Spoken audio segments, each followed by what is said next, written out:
Nous sommes présentés à Mimori-Tuka, un enfant qui a autant de personnalité qu'un sac de pierre. Il s'est habitué à une vie d'isolement en raison de son enfance traumatisante et de ses parents abusifs. Désormais, il essaie impulsivement de se fondre dans le décor et d'éviter les ennuis. En ce moment, la déléguée de classe, Ayaka Sogo, se fait harceler par le tyran de la classe, Oyamada, qui a volé son livre sans raison, et personne ne semble suffisamment s'en soucier pour l'aider, surtout pas le professeur qui déteste manifestement son travail. Puisque personne ne se lève pour sauver Sogo, Mimori décide d'agir pour une fois et se lève de son siège pour demander à Oyamada de rendre son livre. Oyamada est surpris qu'un insignifiant comme Mimori ose se lever contre lui. Cependant, juste au moment où il s'apprête à commencer à harceler Mimori également, le chat de la classe, Takuto, intervient et dit à Oyamada de se taire. Oyamada tente de s'expliquer avec Takuto et dit qu'il veut apprendre à Mimori à rester à sa place de figurant, mais Takuto n'a pas l'intention de laisser cela arriver. Pour être clair, il ne se soucie pas du tout de Mimori ou de Sogo d'ailleurs, il ne veut tout simplement pas que Oyamada cause plus de problèmes car c'est agaçant à écouter.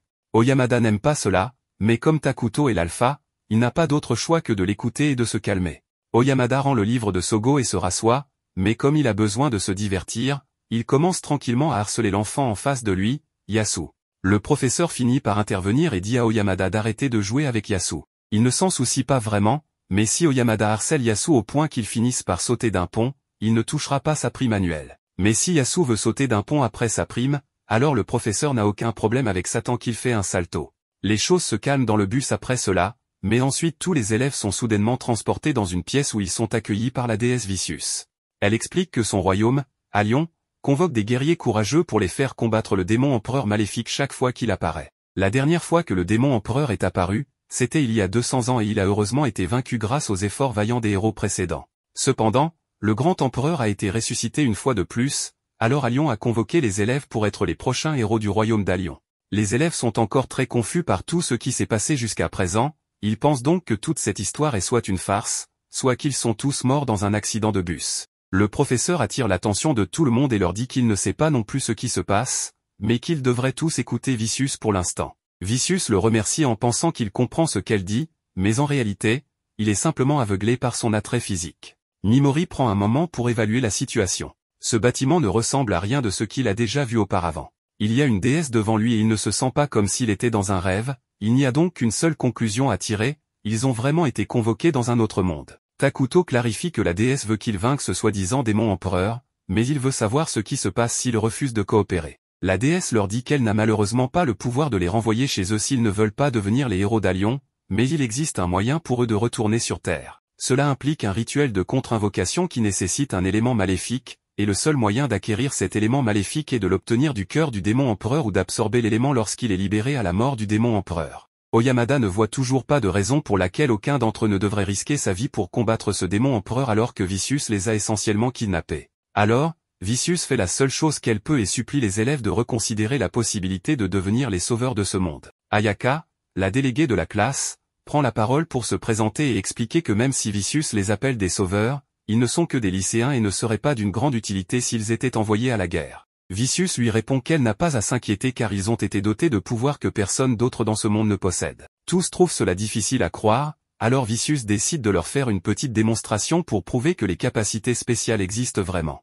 Elle fait venir un prisonnier, puis une bête démoniaque qui dévore le prisonnier. Après que le démon a impitoyablement mutilé le prisonnier, Vicious lance une boule de feu pour l'incinérer. Cela devrait suffire à traumatiser les élèves pour qu'ils acceptent qu'ils sont dans un nouveau monde. Maintenant qu'ils commencent à croire ce qu'elle dit, Vicious dirige leur attention vers une boule de cristal qui sera utilisée pour évaluer leurs capacités. Un par un, les élèves s'avancent pour faire évaluer leurs capacités et ils semblent tous avoir des aptitudes décentes. Notamment, lorsqu'Oyamada s'approche de la boule de cristal, elle brille d'une couleur rouge éclatante, ce qui signifie qu'il est incroyablement puissant selon les normes de ce monde. Ensuite, c'est au tour de Takuto et lorsqu'il met sa main sur la boule de cristal, elle se brise complètement. Tout le monde est choqué et confus par ce qui vient de se passer, alors la déesse explique que cela signifie que Takuto est de rang S. Le rang S est le summum en termes de puissance et est bien au-dessus de tous les autres. Avoir un seul héros de rang S est déjà très chanceux, mais alors que le test d'aptitude continue, il est révélé que Ayaka est également de rang S lorsqu'elle brise l'orbe de secours qu'ils ont apporté.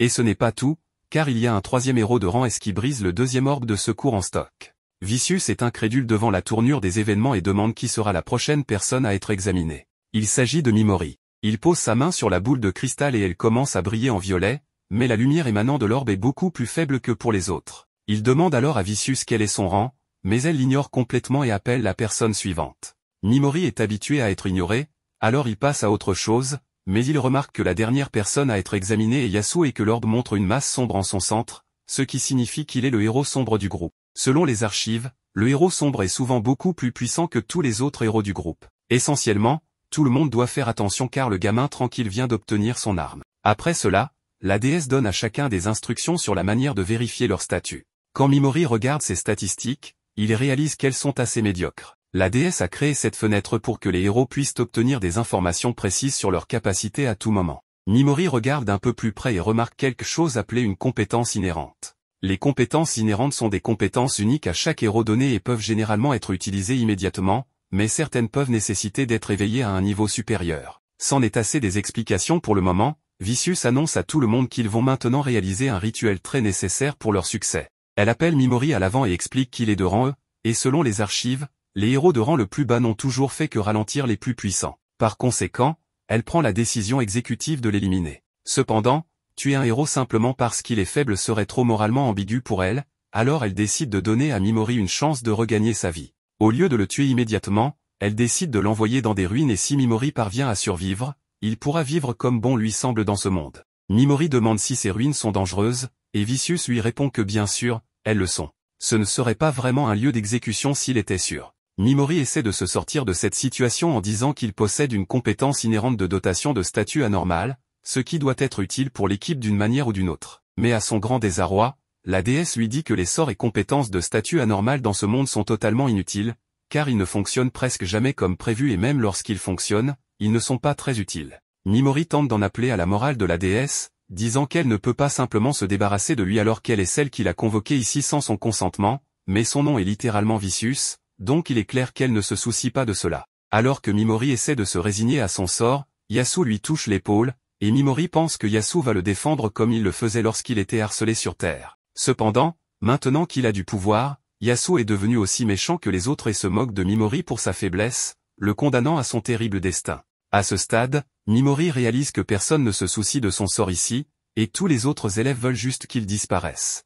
Il se tient donc prêt à accepter son sort, tandis que Vicious lui jette un sac magique en guise de cadeau de consolation. Cependant, il y a au moins une personne qui sait que ce n'est pas juste. Ayaka se lève et demande à Vicious de reconsidérer l'élimination de Mimori. Mais Vicious est déterminé à s'en débarrasser, alors elle assomme Ayaka pour qu'elle ne puisse pas se plaindre. Mimori ne peut plus supporter cette cruauté et cette moquerie, alors il tente d'utiliser sa compétence de statut anormal pour paralyser la déesse. Mais malheureusement, elle possède un bouclier anti-statut anormal qu'elle n'a pas utilisé depuis l'ère des anciens héros. Elle se moque de Mimori pour son attaque ratée et, sans plus tarder, elle veut que tout le monde assiste à la téléportation de ce perdant vers sa perte. Juste à ce moment, Takuto lance une explosion qui laisse un énorme trou dans le mur, mais en regardant vers lui, la déesse comprend qu'il ne tente pas de sauver Mimori, il voulait juste tester ses pouvoirs et ne s'attendait pas à causer autant de dégâts.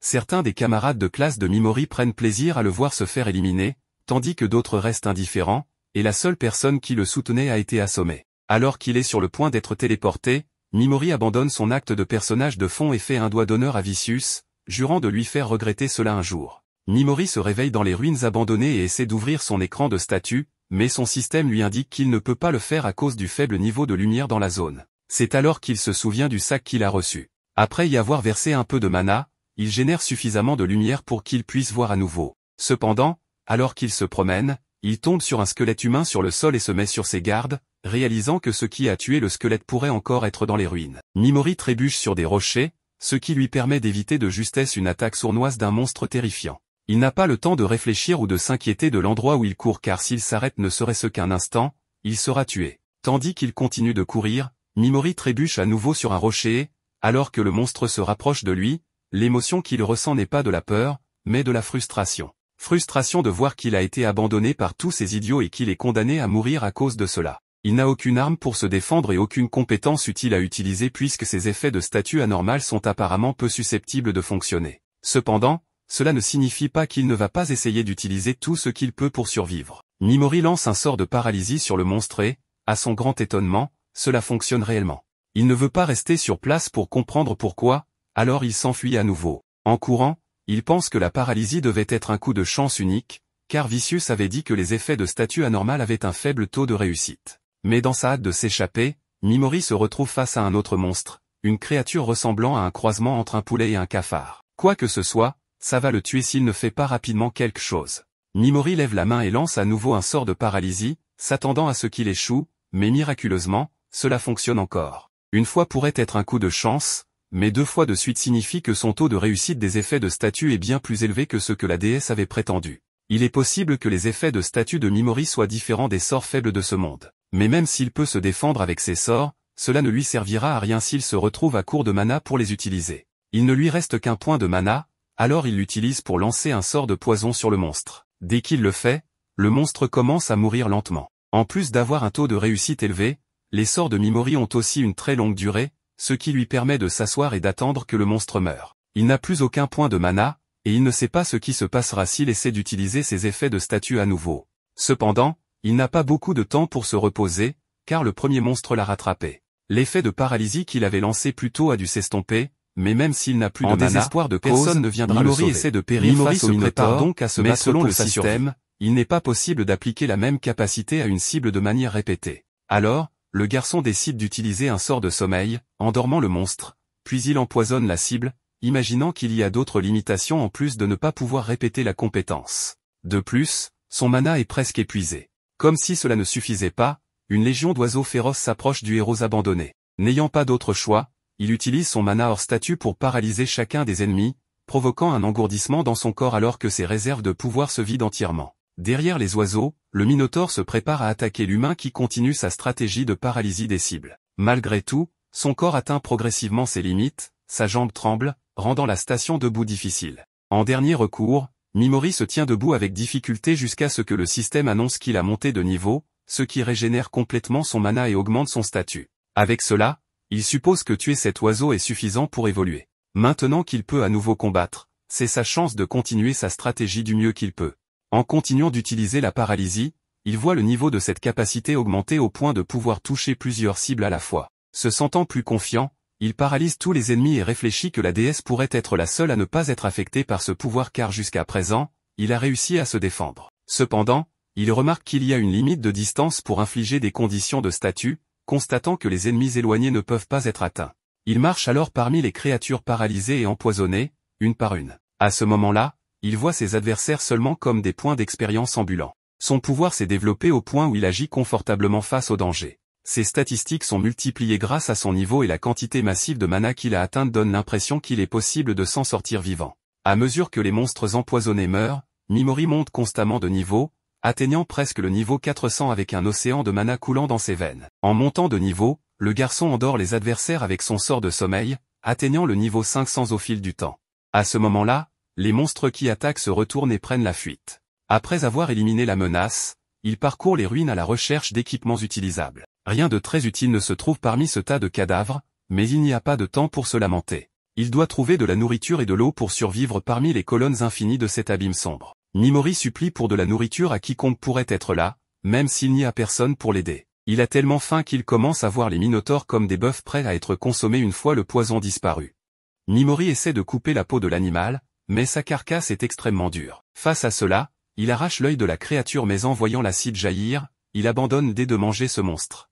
Allongé parmi les cadavres de monstres, il réfléchit que cet endroit est entièrement conçu pour ne laisser aucun survivant. Soudain, il voit la partie violette du cristal dans son sac grossir et son poids augmenter drastiquement. Mimori ouvre le sac et trouve de la viande emballée avec du soda, puis il boit le liquide sans se demander d'où cela vient. C'était définitivement la meilleure nourriture qu'il ait jamais mangée de sa vie, non pas pour le goût en lui-même, mais pour la nécessité. Mimori ne sait pas exactement ce que sont ces couleurs dans son sac ou si elles produiront à nouveau de la nourriture, mais quoi qu'il en soit, cet objet unique ne doit pas être abandonné. Au fil des jours, le jeune homme s'habitue aux ruines et aux dizaines de monstres qui jonchent le donjon, pouvant être vus paralysés et empoisonnés, tombant à un sur le sol, sans vie. En observant cette scène digne d'un jeu de domino, Mimori déplore les actes terrifiants qu'il a commis dans ces circonstances, comme si son âme criait pour l'humanité au milieu de cet enfer. À mesure que son niveau augmente, il pleure et se demande pourquoi il est là. Enfant, Mimori posait des questions similaires. Son père n'était pas mineur, mais était tellement grotesque aux yeux du petit garçon qu'il semblait plus effrayant que les oiseaux féroces essayant de le tuer jour après jour dans les ruines. D'ailleurs, depuis cette époque,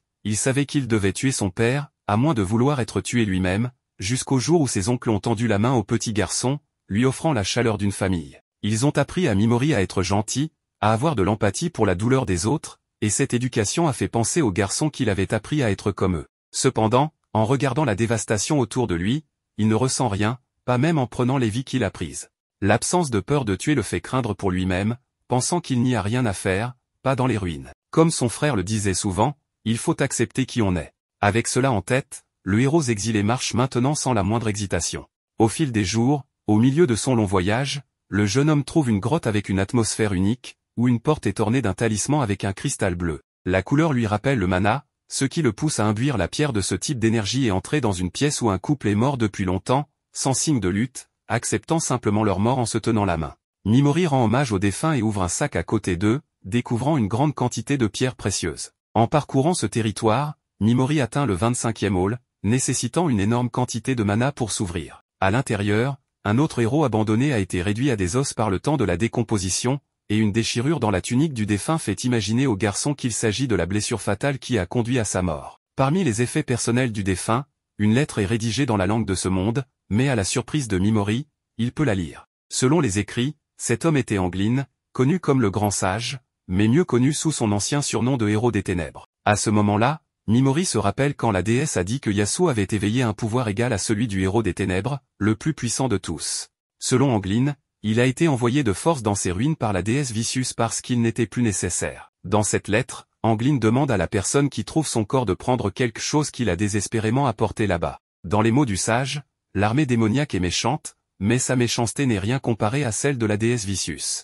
Mimori ne sait pas à quel point cela diffère de cette entité, mais la haine qu'il ressent pour elle suscite des sentiments mitigés entre le besoin de justice et de vengeance, comme un affrontement entre le mal et le mal. Parmi ses effets personnels se trouve l'œuvre complète des arts interdits, où des recettes de potions et d'outils magiques illustrent les pages vieillies. De plus, un parchemin de magie interdite est décrit avec des symboles que Mimori ne peut pas déchiffrer mais qui pourraient être utiles à un moment donné. En ouvrant le livre, Mimori est confronté à la phrase « Méfiez-vous du dévoreur d'âmes, qui a tué tous les autres ». Alors qu'il marche dans ces ruelles sombres, le jeune homme honore les morts dispersés au sol, comme s'il essayait de rester sain d'esprit ou peut-être de récupérer une part de l'humanité qu'il pense avoir détruite. Au sommet d'un escalier, il trouve une porte qui nécessite un objet pour s'ouvrir. Espérant qu'elle mène à la surface, le héros oublié entreprend de trouver cet objet, quel qu'il soit. Il se dit que même le héros des ténèbres, l'être le plus puissant de ce monde, n'a pas pu affronter le dévoreur d'âmes, mais Mimori croit avoir évolué suffisamment pour tenter sa chance. À ce propos, au bout d'un couloir, un visage macabre est sculpté dans un mur. Sur son front se trouve un objet qui pourrait être ce dont il a besoin, imaginant que cela pourrait être le dévoreur d'âmes. Mimori s'expose en essayant d'invoquer rapidement une capacité, mais il est surpris par une réaction absurde, un pouvoir qui blesse sa main avec un rayon d'énergie. Apparemment, ce rayon s'active lorsque la cible montre une intention d'attaque. De plus, ce visage est hors de portée de sa magie, donc il vaudrait peut-être mieux évoluer davantage avant d'affronter cette chose. Cependant, la structure se détache du mur et se révèle être une créature avec sa propre vie, ce qui pourrait signifier un scénario classique de tuer ou être tué pour le héros rejeté. Dehors, une femme atteint les ruines et s'approche de l'entrée. Mimori ne doute pas qu'un être de ce niveau ignore sa présence là-bas, il doit donc rester aussi vigilant que possible. Bientôt, le dévoreur d'âmes expulse une substance visqueuse qui donne vie à des monstres hideux formés à partir de cette flaque dégoûtante. Ces monstres étaient autrefois des humains rejetés dans cette ruine, et leurs visages sont les mêmes qu'ils l'étaient lorsqu'ils étaient tués par l'entité macabre, leur expression finale avant la mort. Curieux de la réaction du garçon à ce spectacle bizarre, le dévoreur d'âmes ouvre un sourire qui émet un son indescriptible, presque en conduisant l'humain à la folie. Mimori paralyse les monstres devant lui et essaie de les empoisonner, mais quelque chose l'en empêche, c'est le sentiment d'empathie qui existe encore en lui. Même s'ils sont morts, les visages humains en agonie provoquent une sensation de terreur et d'hésitation. Une fois de plus, le garçon verse des larmes de désespoir, et le dévoreur d'âmes savoure la réalisation de son intention. De plus en plus de monstres sont expulsés de cette entité malveillante, faisant supplier Mimori pour sa vie, incapable de nuire à ce qu'il voit comme des gens aux yeux du démon. L'expression d'extase s'étend sur tout le visage du démon, élargissant sa pupille au pic de son émotion. À la lumière de cela, Mimori sent que l'ennemi a baissé sa garde, alors il décide de paralyser le dévoreur, qui a commis une erreur fatale que seuls les êtres les plus puissants peuvent commettre, être si confiants dans leur immortalité. Selon Mimori, la certitude de la victoire engendre son pire ennemi, la suffisance. Après avoir convaincu le démon avec sa performance désespérée, le garçon ne pourrait pas espérer une meilleure action. Après tout, cela fait des années et des années qu'il essaie d'être normal, de prétendre être quelqu'un qu'il n'est vraiment pas. Mimori aurait pu se leurrer en pensant qu'à un moment donné, il était comme les autres, mais cela ne change pas le fait que depuis le début, tout ce qu'il pratique est une performance désagréable mais nécessaire pour vivre dans la société. Au fil des années, il oublie qui il est vraiment, mais les ruines lui rappellent le véritable Mimori. Ainsi, il empoisonne le dévoreur d'âmes, répondant au sang par le sang, comme il se doit. Après avoir été jeté dans cet endroit pour sa faiblesse, après avoir été ridiculisé, le garçon trouve dans la haine la force nécessaire pour sa rédemption. En fin de compte, un garçon jeté comme un déchet parvient à renverser le seigneur de cet enfer. Pendant ce temps, le démon lutte contre la paralysie, mais la résistance ne fait qu'aggraver les dégâts, et du sang bleuâtre suinte de ses yeux torturés alors que le poison circule dans ses veines. Le dévoreur est consumé jusqu'à ce que des fissures apparaissent dans la lourde structure de son corps. Avec cela, l'entité meurt, libérant les âmes emprisonnées dans l'abîme. Parmi les esprits, il remercie le jeune homme pour ce qu'il accomplit, et parmi eux se trouve le couple que Mimori a découvert dans l'une des salles secrètes. Enfin, Anglin, le grand sage, demande personnellement à Mimori de détruire la déesse Vicious.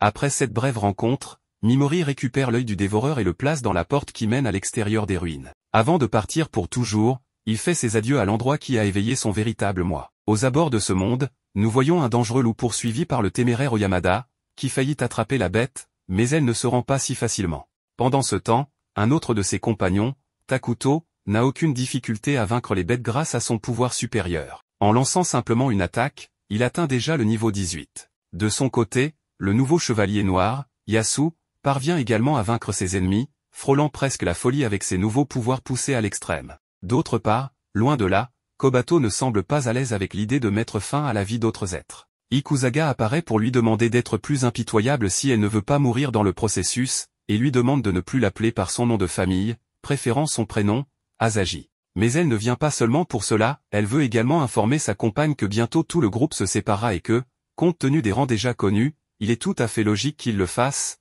l'égoïsme étant omniprésent de nos jours. Sans rien ajouter, Asahi espère simplement que Kobato n'hésitera pas à la rejoindre lorsque les groupes seront formés. Bien que son amie ne semble pas très confiante, Asahi lui rappelle qu'elle est de classe B et qu'une fille de classe D, comme Kobato, n'entrera jamais dans un groupe de classe S de plus, il est clair que Tuka mourra. Même si Kobato est trop innocente pour comprendre tout ce qu'elle dit, Asahi est plus directe, la touchant et lui faisant bien comprendre que, avant de retourner dans leur monde, elle pourrait utiliser quelque chose de bien qu'elle possède déjà. Bien que de classe B, ce monde n'a techniquement aucune règle, et cela dit, il ne reste plus qu'à devenir plus forte. Après un appel, la jeune fille fait en sorte que les autres amènent un petit monstre menotté pour que Kobato l'élimine. Après tout, elle n'a techniquement pas encore passé l'épreuve imposée par la déesse.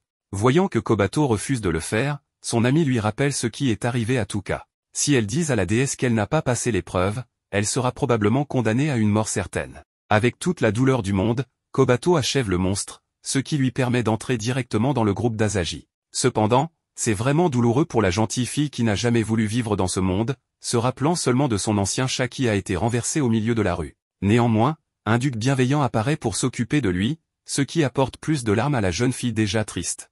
Un peu plus loin, nous voyons ce qui arrive à Ayaka, qui se réveille avec une grande douleur à l'estomac pour une raison inconnue. Elle s'en souvient rapidement lorsqu'elle est frappée par la déesse juste pour s'être opposée à l'envoi de son ami dans un donjon dangereux. N'ayant pas d'autre choix, elle va courageusement voir la déesse pour demander des explications.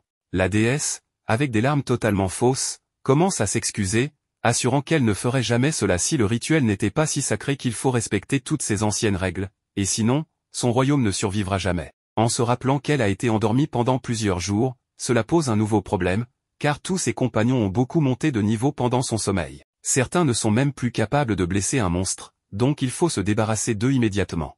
Après tout, ceux qui ne peuvent pas remplir leur devoir de héros ne servent à rien dans ce monde, ce qu'Ayaka interprète comme signifiant qu'il faut les tuer simplement parce qu'ils sont faibles. La reine elle-même ne nie pas qu'elle le ferait, mais seulement parce que c'est la règle de son monde, et si elle n'existait pas, elle ne tuerait même pas une mouche. Ce qui laisse Ayaka furieuse, qui ne se retient pas et critique ouvertement la déesse pour avoir choisi une méthode aussi cruelle pour ceux qui ne peuvent simplement pas être des héros. Cela fait seulement rire la déesse, qui accepte que ce monde abrite des gens faibles incapables de comprendre ses grandes décisions. Malgré cela, elle affirme que l'élimination des inutiles sera une réalité. Ayaka, étant de classe S, promet de s'améliorer et d'exceller dans tous les domaines, non seulement pour elle-même mais aussi pour les autres étudiants incapables de passer leurs épreuves, faisant pratiquement une sorte de marché avec la déesse. La déesse ne nie pas que c'est une excellente idée et demande une rapide réconciliation, admettant que le coup qu'elle a donné plus tôt était précipité et insensé.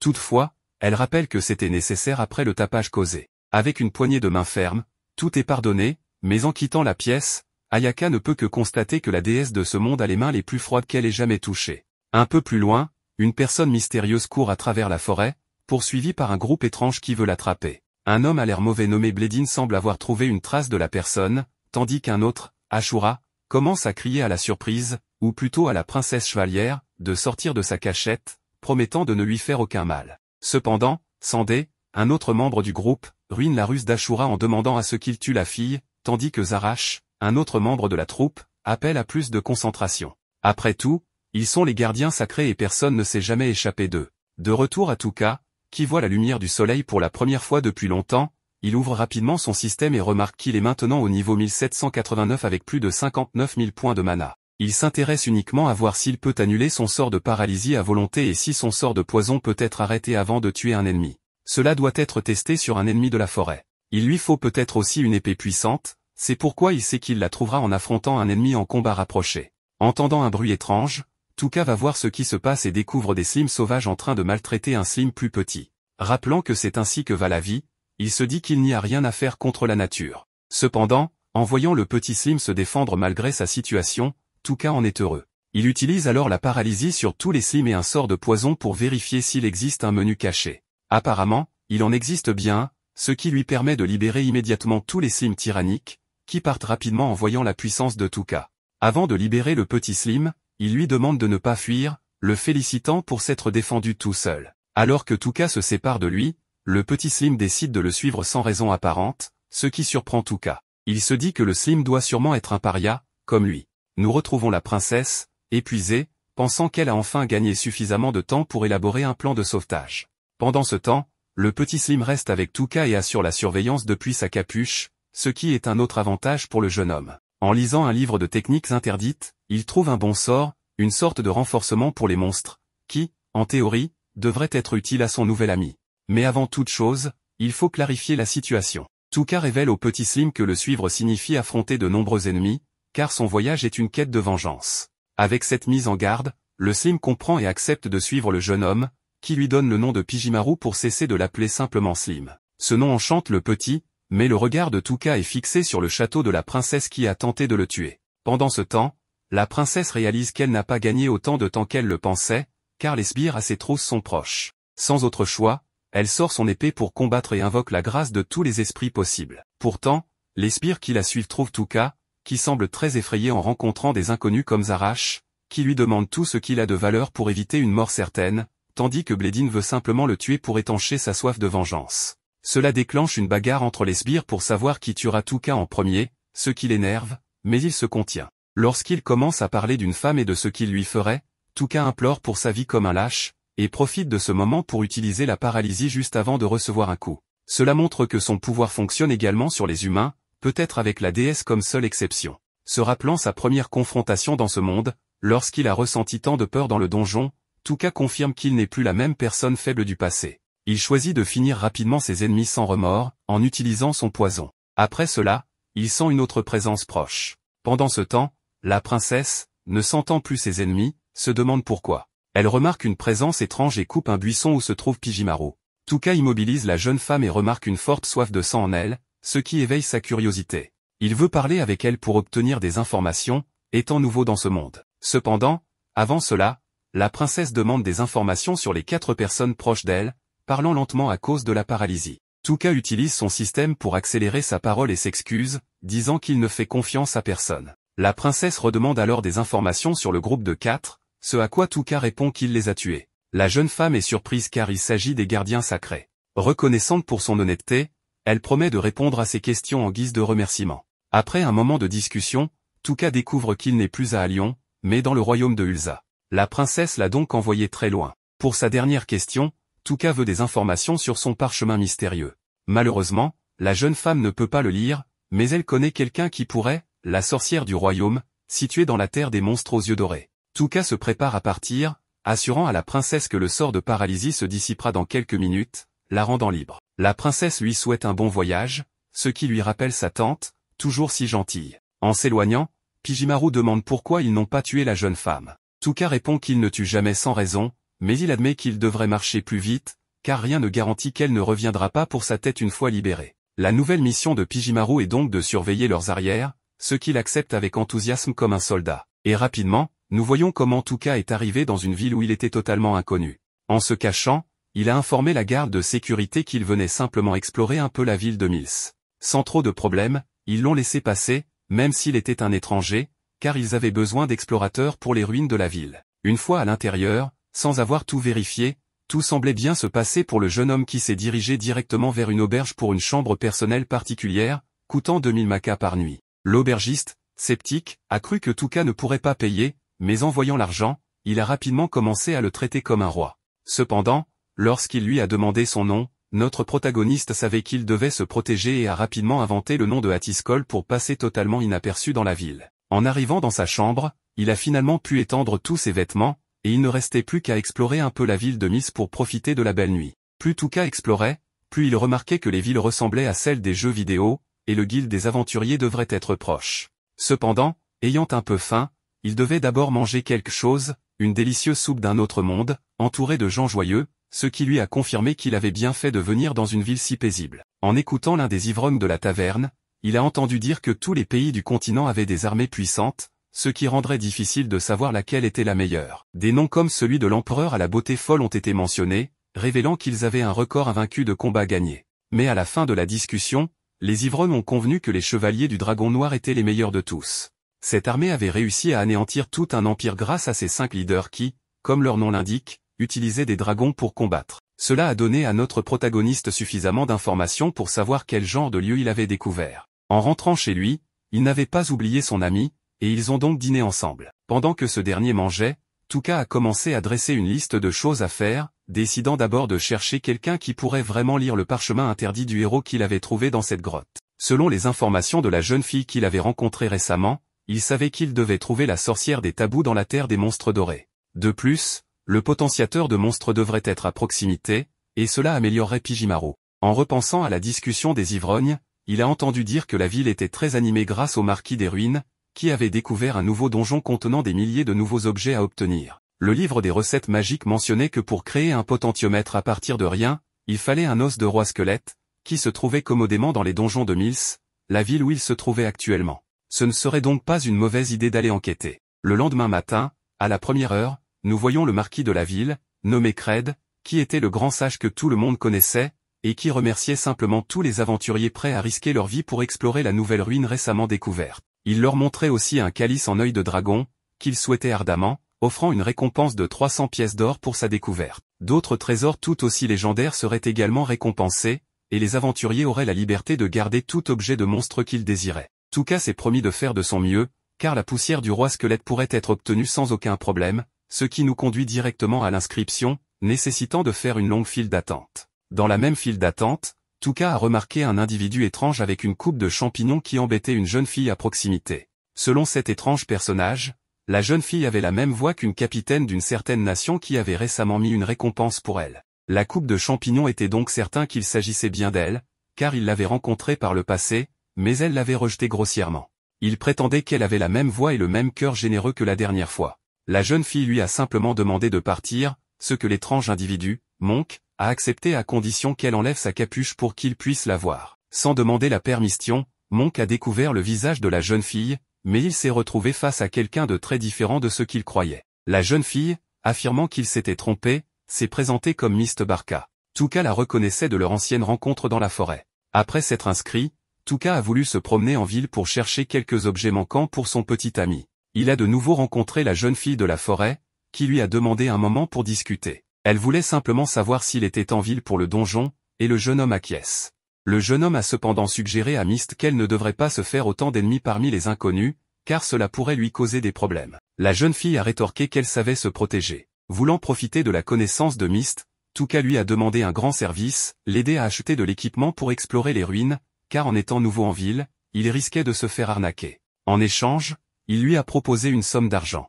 La jeune fille a admis qu'elle avait besoin de fonds pour son voyage personnel, donc ils ont rapidement conclu un accord. Touka s'est à nouveau présenté sous le nom de Hati pour se protéger, remarquant que la jeune fille utilisait également un faux nom. Ils ont convenu que c'était une façon de se protéger. Au marché, avec l'aide de la jeune fille, notre protagoniste a pu obtenir tout ce qu'il voulait à un prix décent.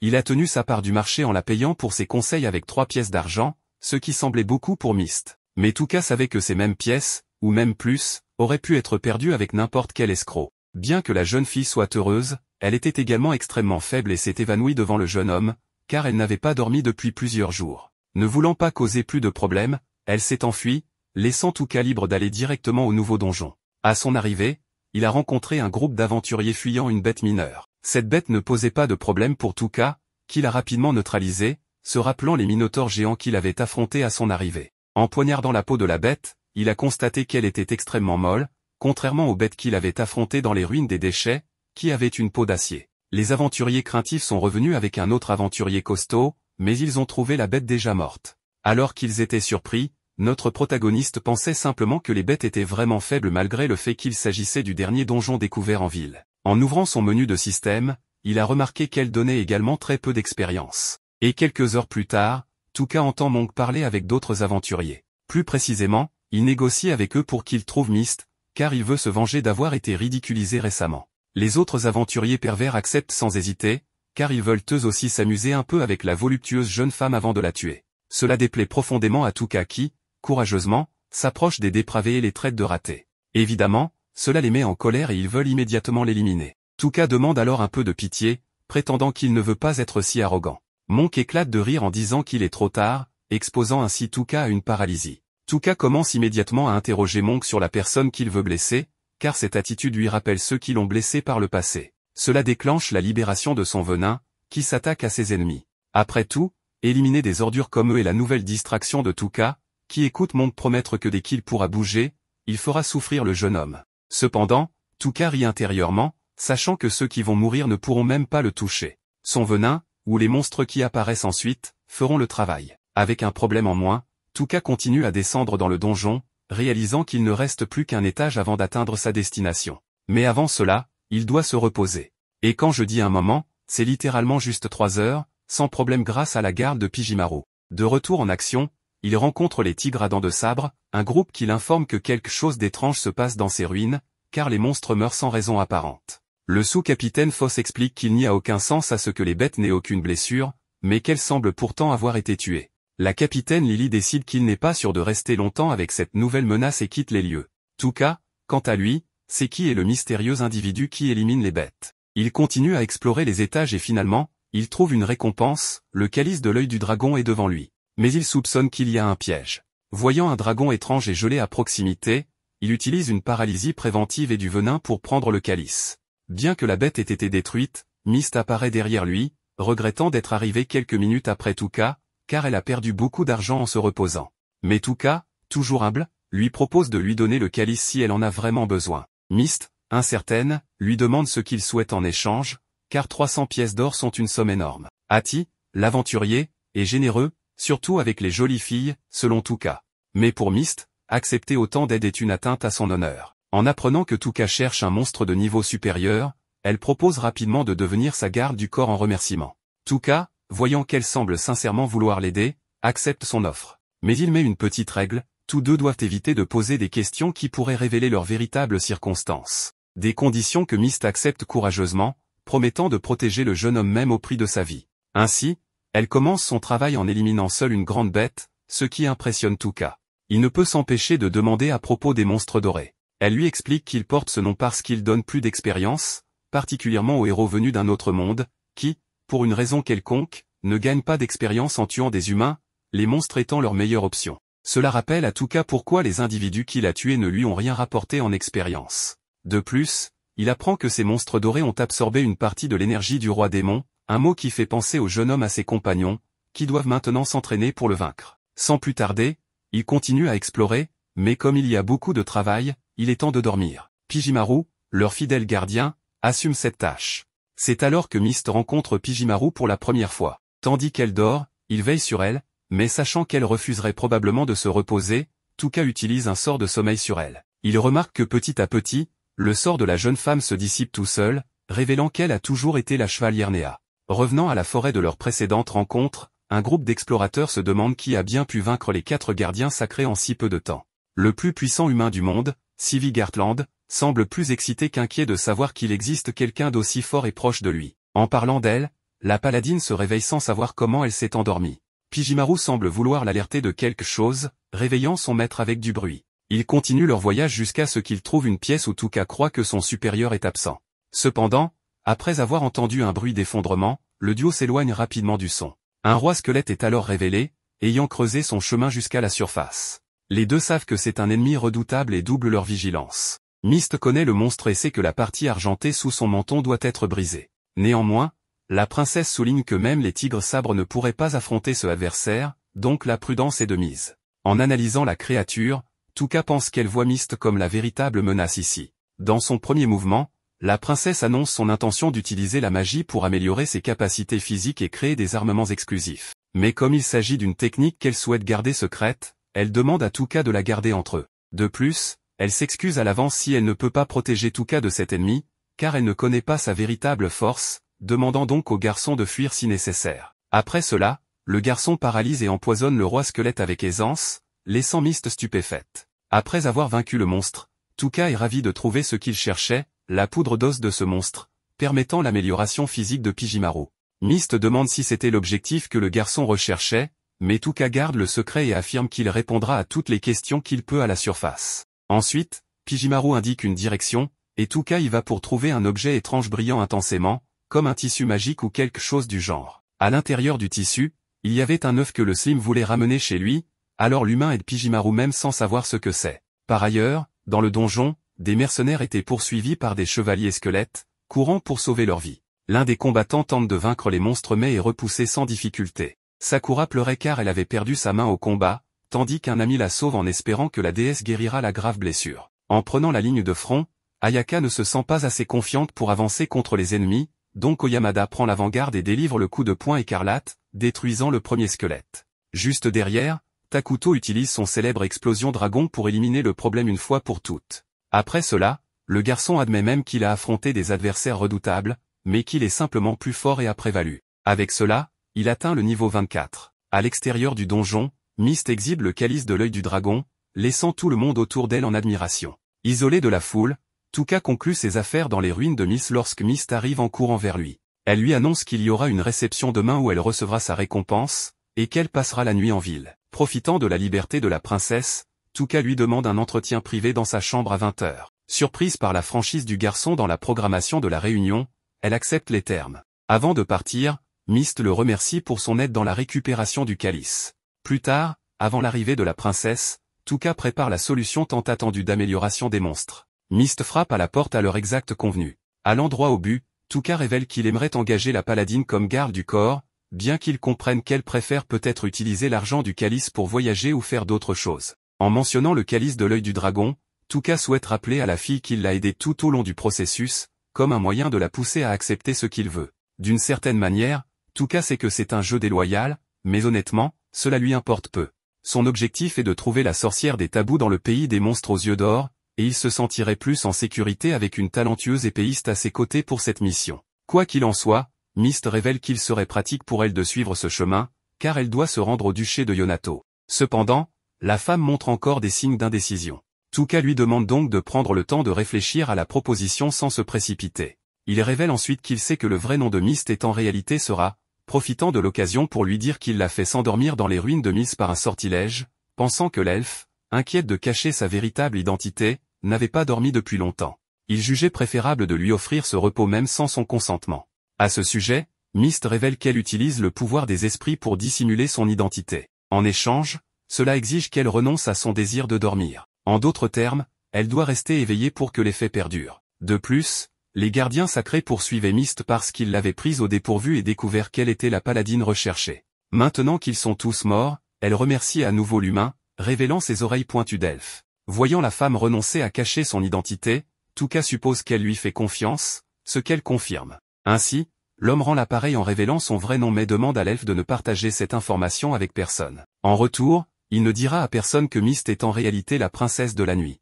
Sur ce, ils scellent leur accord pour entreprendre ce voyage ensemble. Tuka donne alors à Mist une pierre magique bleuâtre comme paiement pour la nouvelle garde du corps. Elle reste sans voix, car il s'agit certainement d'un joyau de dragon bleu. Tuka, ignorant la valeur de cet objet, demande si c'est un article précieux. Mist explique que ces pierres naissent à l'intérieur de dragons légendaires aux yeux bleus et sont extrêmement rares. Leur valeur dépasse même celle du calice de l'œil du dragon. Elle ne comprend donc pas comment Touka peut lui donner quelque chose d'aussi précieux. Face à la réaction de la princesse, l'homme croit qu'elle est trop bonne pour son propre bien. Néanmoins, il réaffirme que le joyau appartient à Mist, et si elle ne le veut pas, elle peut simplement le jeter. La princesse renonce donc à argumenter et décide de garder son paiement. Touka demande à continuer d'être appelé Ati, et il l'appelle désormais Mist. Puisque le sujet a été abordé, Mist remarque que son compagnon de voyage connaît encore très peu d'elle, alors elle prévoit de partager plus sur son passé. Cependant, Touka ne souhaite pas enquêter sur le passé de la princesse, il se soucie uniquement d'avoir un garde du corps précieux à ses côtés pour ce voyage. Mist commente la gentillesse de son employeur, qui lui permet de garder sa discrétion, et il répond qu'il est effectivement un gars cool. Après la réunion, pendant qu'elle prend un bain, la princesse de la nuit réfléchit à la nécessité de se purifier avant de rencontrer Touka. Lorsqu'il a dit qu'il ne voulait pas connaître son passé, Mist lui a cru, tout comme elle avait confiance en la princesse. À l'aube, ils se retrouvent dans une taverne pour le petit déjeuner. Deux hommes à une autre table offensent la femme en disant qu'une mercenaire l'a déjà piégée. L'un d'eux commente qu'on l'a vu sortir de la chambre du gars assis à côté d'elle. Bien que Touka soit impliqué dans la conversation, il demande à la paladine de ne pas prêter attention à ses remarques. Pour la distraire, il lui demande si elle a déjà entendu parler de la magie interdite. Dès qu'elle confirme, Touka remarque qu'elle a toujours l'habitude de toucher sa poitrine en parlant. Mist explique que ces magies sont des sorts anciens interdits par la déesse par décret. En entendant cela, le garçon imagine que la déesse interdit ces sorts précisément parce qu'ils sont dangereux pour elle. Après le petit déjeuner, l'elfe informe Touka que la réception est prévue pour maintenant, donc elle part recevoir sa récompense et dit qu'elle devrait revenir en début d'après-midi. Sous le pseudonyme de Ati, le héros abandonné par la déesse de ce monde poursuit son chemin seul jusqu'au retour de Mist après ces jours passés en sa présence. L'homme a enfin le temps de se concentrer sur son travail, comme améliorer Pijimaru. Lors de la réception, Mist écoute Cred, marquis de Mills, qui remercie tous les invités pour leur présence et annonce qu'il a fait venir un sorcier spécialisé dans la rupture des illusions pour prouver l'authenticité du calice de l'œil du dragon. En entrant dans la salle, le sorcier a une apparence effrayante et Mist déglutit difficilement face à cette expression froide et excentrique. Pendant ce temps, Touka garde un œil sur leur en attendant le retour de son garde du corps. De retour au château d'Alion, le quartier général des héros de ce monde, Ayaka demande si Sakura va bien, et la déesse Vicious assure qu'elle lui recollera la main grâce à la guérison, mais rappelle qu'elle ne peut pas le faire pour tout le monde. Sakura appartient au rang B, et c'est la seule raison pour laquelle elle bénéficiera de ce privilège. Ensuite, Vicious demande à Ayaka si elle se joindra au groupe de Kirihara, et la fille ne pense pas qu'elle s'entendrait avec ce gars, mais c'est justement pour cela que l'entité a soulevé la question. Selon elle, Ayaka trouble l'harmonie de la classe première C avec son égoïsme. Ayaka tente désespérément de se défendre de cette accusation, alors Vicious demande à l'humaine de se calmer, affirmant que cela pourrait n'être qu'une rumeur infondée de certains camarades. Sur ce, la déesse commence à pleurer et se blâme elle-même. Ayaka insiste pour demander pardon mais réitère qu'il n'est pas bon de la faire rejoindre Kirihara. Vicious sous-entend que cette décision équivaut à tourner le dos à quelqu'un qui a besoin d'être sauvé,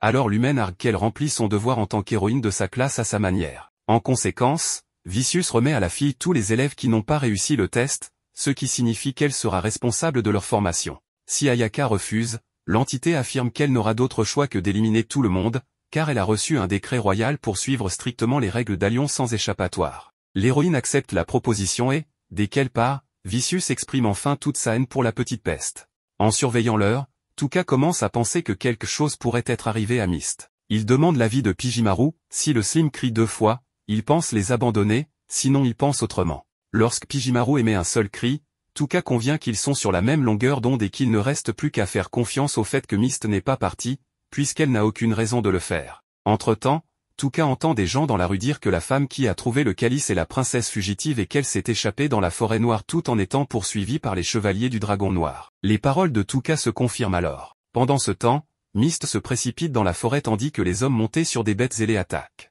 Après avoir enchanté son épée, elle abat le premier adversaire. Ensuite, le deuxième tombe sous la lame de l'elfe, même si son illusion brisée affecte considérablement son énergie spirituelle. Mist tue alors le troisième adversaire. Ensuite, Mist affronte Jizin, vice-capitaine de l'équipe dirigée par Sir Orbin des 5 dragons. Incapable d'utiliser son vêtement spirituel, l'elfe devra se débrouiller avec les esprits disponibles, puisque Jizin prévoit de tuer la princesse.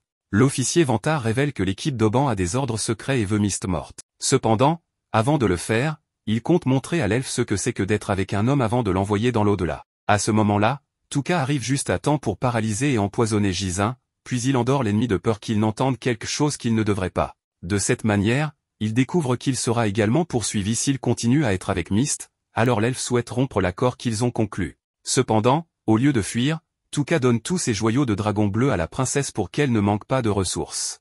Enfin, il demande à Myst d'enlever ses vêtements sur place, laissant la fille sans voix. Il explique que des gens à Myst l'ont vue dans cette tenue, donc il serait préférable de se changer pour éviter d'être reconnu, mais il s'excuse s'il la laissait confuse. Elle admet qu'elle a été un peu ébranlée par cela, mais change rapidement de sujet en se demandant pourquoi ils agissent comme si l'accord était toujours en place. À ce propos, Touka aimerait savoir pourquoi Serah ne négocie pas avec la sorcière du tabou et ne cherche pas à obtenir l'asile, puisque personne n'a découvert où cette sorcière vit. Comme il se rend seul dans le pays des monstres pour en apprendre davantage sur cette magie ancienne, il suggère de rétablir leur accord pour qu'elle puisse l'accompagner dans son voyage. Serah ne comprend pas pourquoi Touka agit ainsi en pensant à elle, alors il explique qu'elle lui rappelle sa tante, non pas par son apparence ou sa personnalité, mais comme si elle dégageait la même aura. En entendant cela, Serah répond qu'il est effectivement très gentil, et contrairement à 95% des protagonistes d'anime, Memory n'est pas humble et reconnaît qu'il excelle dans cet aspect. Bientôt, le dragon du chevalier meurt des effets du poison, frustrant le héros exilé de ne pas avoir gagné en expérience. À ce moment-là, un homme se réveille désespérément dans son lit après avoir fait un cauchemar où un jeune Sivit exige qu'il lui remette l'être le plus puissant de son royaume. Selon l'histoire, Sivit est le chef des 5 dragons, mais Touka observe qu'il en manque un. À ce propos, Oban, l'un des membres, commente que le chef n'avait pas besoin de tuer Jizin, ce à quoi le leader répond que le subordonné ne devrait pas s'émouvoir pour ses petits boulots. D'ailleurs, il veut savoir si c'était Oltra qui avait donné cet ordre, et Serah sursaute en entendant ce nom.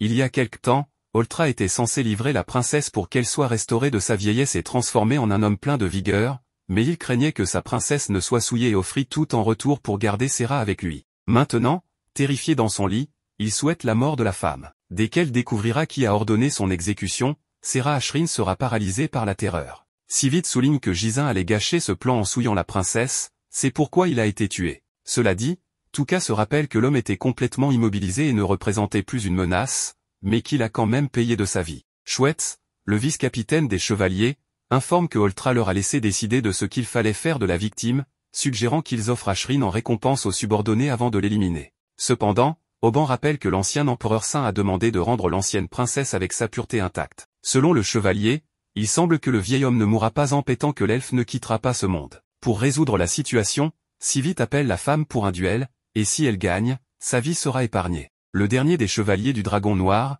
Mitama, remarque que l'armure spirituelle du capitaine des chevaliers sacrés est renommée, et Sivit exprime son désir de tester cette armure en combat. Cependant, son intérêt réel à ce moment est le jeune homme à côté de l'elfe, alors il lui demande son nom. Touka ne sait pas comment réagir, et la sueur de son front coule le long de son visage, surtout parce que le plus fort de l'humanité est toujours hors de portée, un homme encore plus puissant que le dévoreur d'âmes. Touka a alors l'idée de s'approcher tout en parlant au chevalier, mais Sivit lui ordonne de s'arrêter, donc le garçon se présente sous le nom de Hatiskol. Le chevalier réalise immédiatement que c'est un faux nom, ce qui fait encore plus transpirer le garçon, car il doit cacher son vrai nom. Sivit suppose que ce garçon a une histoire à raconter. Schwertz demande pourquoi le capitaine s'intéresse tant au garçon, et il explique que cet enfant ne tremble pas devant les 5 dragons et pourrait attendre une opportunité pour attaquer. Pourtant, Sivit pense qu'il est encore trop tôt pour fermer le rideau sur cette scène, et Touka attend en effet patiemment le moment idéal pour utiliser son pouvoir. Pour cela, il fait un autre pas vers le leader des dragons, et comme le chevalier cherche une cible digne de ce nom mais n'en voit aucune à sa hauteur, il suggère la déesse d'Alion Vicius. Sivit se rappelle que son pays de Bakuo et Alion ont forgé une relation étroite, et il a de grandes attentes pour les héros qu'elle a convoqués dans ce monde.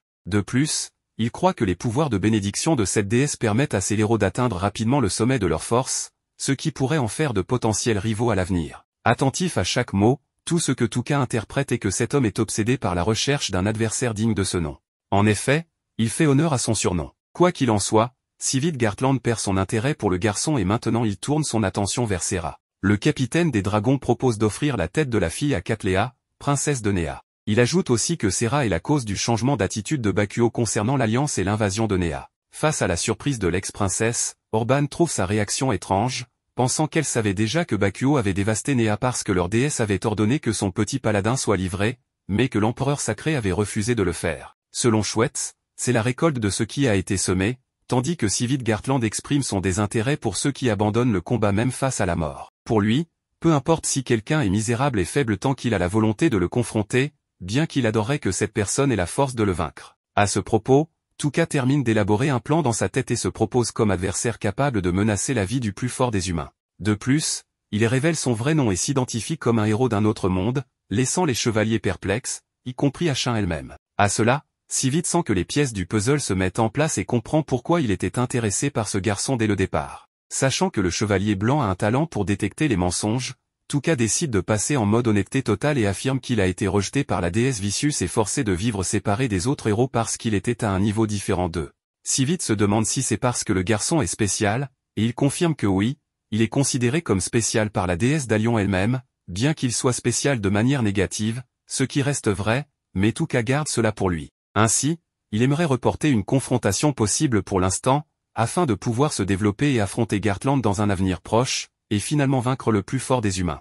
Mais Tuka va plus loin en affirmant qu'il deviendra suffisamment puissant pour affronter la déesse Vicious elle-même. Intrigué, Gartland lui demande comment il compte atteindre un tel niveau, et il révèle qu'il se rendra au pays des monstres aux yeux dorés, car la déesse elle-même a déclaré qu'elle n'interviendrait plus dans sa vie s'il parvenait à s'échapper des ruines de non-retour. Cependant, c'est Tuka qui veut interférer dans la vie de la déesse d'Alion. Ainsi, le héros déchu veut clarifier qu'il n'y a aucune chance qu'il parte et qu'il tiendra parole concernant une confrontation future, car il désire accomplir sa vengeance contre Vicious, ce que Sivit comprend immédiatement. Satisfait des circonstances, le chevalier accepte la proposition, mais avant de partir, il doit régler son problème avec Ashrin.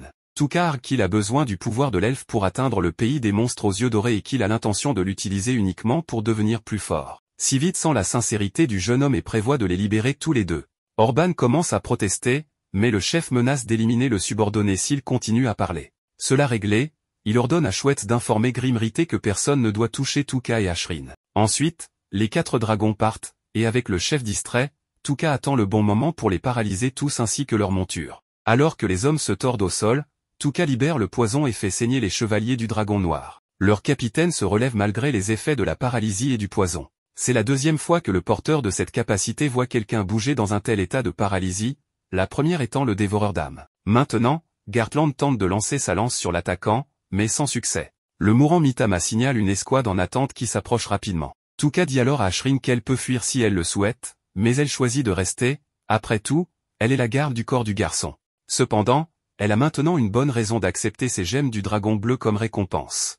Se tordant de douleur, Sivit Garland ordonne à Aen d'éliminer les 2 attaquants sans s'approcher pour éviter de tomber dans la portée du héros envoyé par Alion. Pendant ce temps, Tuka prépare son pouvoir acquis grâce à la solution d'amélioration des monstres qu'il a développée avec Pijimaru. Bientôt, il lance l'attaque dans le ciel, projetant des tentacules de slime qui se connectent au corps humain et s'étendent jusqu'aux cieux, permettant à Tuka de paralyser ses cibles à distance. Alors qu'une pluie d'hommes et de dragons peint le ciel de fin d'après-midi, le jeune héros exilé endort les chevaliers noirs, améliorant ainsi sa capacité de sommeil et débloquant 3 nouvelles compétences, infliger de la folie, du gel et des ténèbres. Avec ses nouveaux jouets en main, Tuka commence à s'amuser avec Orban en le rendant fou, ce qui devrait provoquer des crises combinées à la paralysie. Orban est probablement sur le point de mourir. De plus, le garçon supprime les effets de paralysie et de sommeil sur Chouette et applique les ténèbres, rendant les yeux de l'homme noir. Se rappelant qu'Orban voulait tuer Syrah pour de l'argent et que Chouette voulait la livrer à ses hommes, Tuka ne ressent aucune culpabilité à les utiliser comme sujet de test. Bientôt, le premier et le deuxième dragon meurent empoisonnés, suivis de leur maître, tandis que la pluie de bêtes ailées s'écrase au sol. Alors que Sivit Gartland est toujours en vie, Tuka reconnaît que ce dernier est vraiment impressionnant. Sivit demande qui est ce garçon, et il répond qu'il n'est pas un héros vertueux venu sauver le monde, mais plutôt un simple vengeur. Ayant obtenu la réponse qu'il voulait, le plus fort des humains meurt sans pouvoir réagir, comme un homme ordinaire et sans défense. Après cela, Tuka et Serra Ashrin se préparent pour le début de leur voyage, et l'elfe mentionne qu'un certain chasseur de héros serait capable d'affronter Sivit un jour. Cet homme est l'un des chevaliers noirs et pourrait représenter un défi plus tard. Cependant, le garçon se souvient que les dragons montés par les 5 chevaliers étaient de tailles différentes, réalisant qu'il vient en fait de tuer ce soi-disant chasseur de héros, laissant la princesse surprise. Pendant ce temps, dans la région où les autres héros sont concentrés et partagent les tâches et disputes exigées par la déesse d'Alion, Ayaka déplore de ne pas avoir encore développé de compétences, malgré le fait qu'il soit en classe S au milieu de cela, une femme nommée Nyantan Kikipa s'approche, accompagnée de plus de disciples de Vicious, et affirme qu'elle donnera les ordres en l'absence de la divinité. Oyamada se rebelle à l'idée de recevoir des ordres d'une faible, en réponse à quoi Ni le frappe avec ses lames, le mettant à terre avec une vitesse incroyable. Cela fait, elle annonce que les héros doivent retourner à la capitale royale car certains d'entre eux monteront bientôt sur scène. De retour à Mimori, avant leur départ, Serra offre toute sa force pour que Mimori puisse accomplir sa vengeance,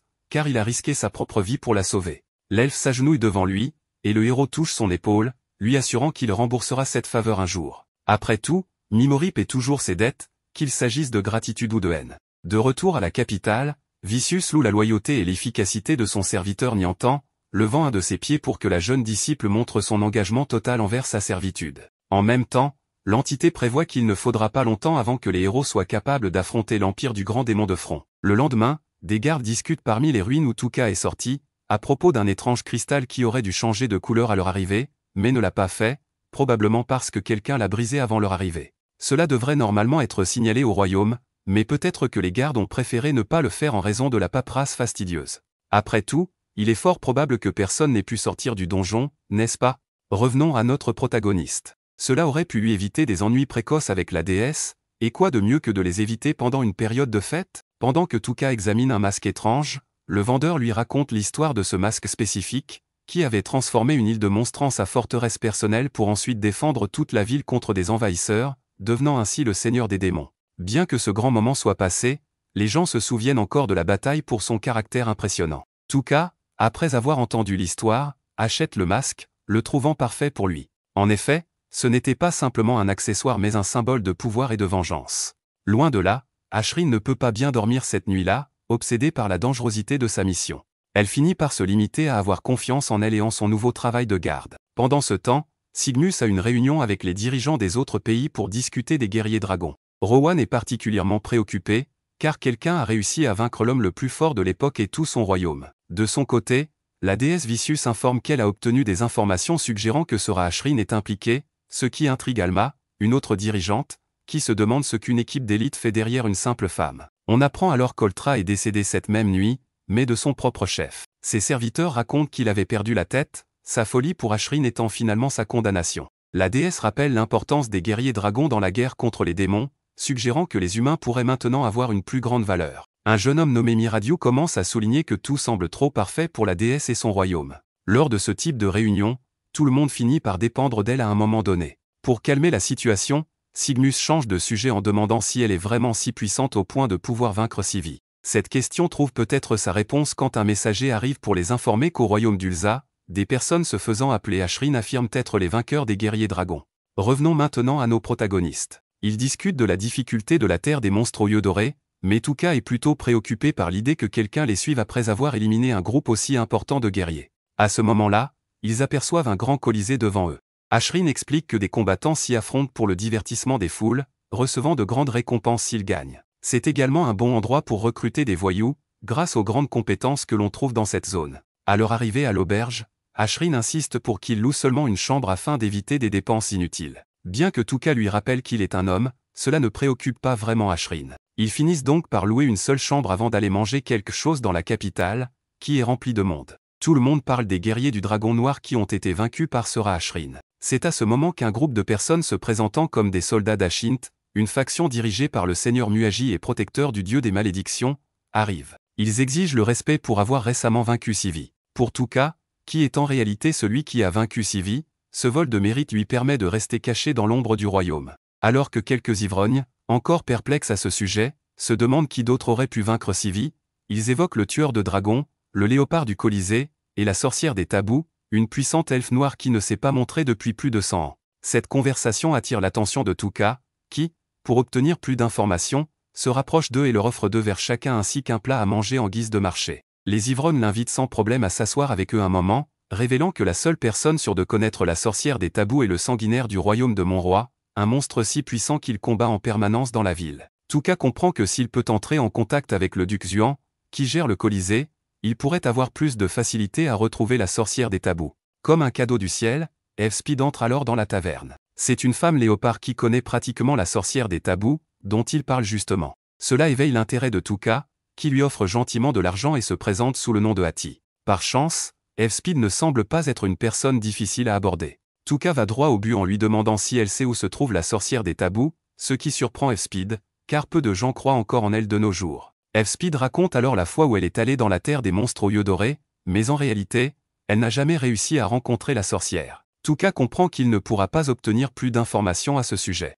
Malgré tout, F-Speed veut savoir pourquoi le jeune homme souhaite rencontrer la sorcière, et Touka répond simplement que c'est par curiosité du moment. Puisqu'F-Speed a réussi à entrer et sortir de la forêt, Touka veut acheter ses services comme s'il s'agissait d'une guide touristique. Mais la femme léopard lui assure que la forêt des tabous, bien que ce soit un bon travail, ne garantit en rien que Touka puisse revenir en vie, ce qui met fin à la conversation. Nous voyons ensuite Ashrin, qui assure qu'F-Speed a menti durant toute la conversation, car en réalité, elle a bel et bien rencontré la sorcière. En niant ce qu'elle a fait, elle confirme en fait la vérité, probablement en essayant de cacher la sorcière des inconnus. À leur arrivée à la chambre, Touka se rappelle qu'il n'a rien apporté à manger pour Pijimaru, alors il sort son vieux sac de provisions que la déesse lui a offert. Cela surprend Ashrin, tandis que Pijimaru mange un peu. En même temps, Ashrin goûte les biscuits de Touka, qui sont délicieux pour elle, car ils viennent d'un monde totalement nouveau pour elle. Cela amène Ashrin à se demander s'il y a d'autres aliments intéressants dans son monde. Le jeune homme semble comprendre que sa nouvelle amie est très intéressée par l'autre monde. Alors qu'Ashrin observe l'emballage en plastique provenant du monde de Touka, elle est impressionnée, malgré le fait qu'il ne s'agisse que d'un simple sac. Touka remarque cela et ne nie pas que, pour quelqu'un venant d'un autre monde, même un sac peut être fascinant. Cependant, il est nécessaire de planifier avant d'aller dans la forêt. Bien que l'idéal aurait été qu'F-Speed soit plus honnête avec eux, cela ne s'est malheureusement pas produit, ce qui pousse Touka à envisager de lui offrir quelque chose pour obtenir des informations. Ashrin lui rappelle alors que peut-être qu'en achetant sa liberté avec des fonds suffisants, cela serait plus qu'assez pour gagner sa confiance. Mais, bien sûr, acheter une personne avec la force de Speed nécessiterait probablement une somme d'argent ridiculement élevée. Au même moment, F-Speed parle avec une jeune femme, lui apportant du soutien en lui promettant de bientôt la sortir de cet endroit horrible. Touka assiste à l'entraînement d'Ashrin et en profite pour lui demander des conseils sur le combat au corps à corps, car il dépend essentiellement de ses compétences. Cela rappelle de bons souvenirs à Ashrin, lorsqu'elle était capitaine des chevaliers, puisqu'elle avait l'habitude d'entraîner les nouvelles recrues. Un sentiment de nostalgie s'empare d'elle, mais elle veut aider son amie, alors elle se met en garde. Après avoir esquivé un coup de Touka, elle réalise une clé, mais elle est en sueur et s'excuse pour cette familiarité. Plus tard, elle prend son vêtement pour le laver, mais, sans le vouloir, elle finit par le sentir, trouvant Touka très attirant. À ce moment-là, le jeune homme fait son apparition, mais elle espère qu'il n'a pas vu cette dernière action.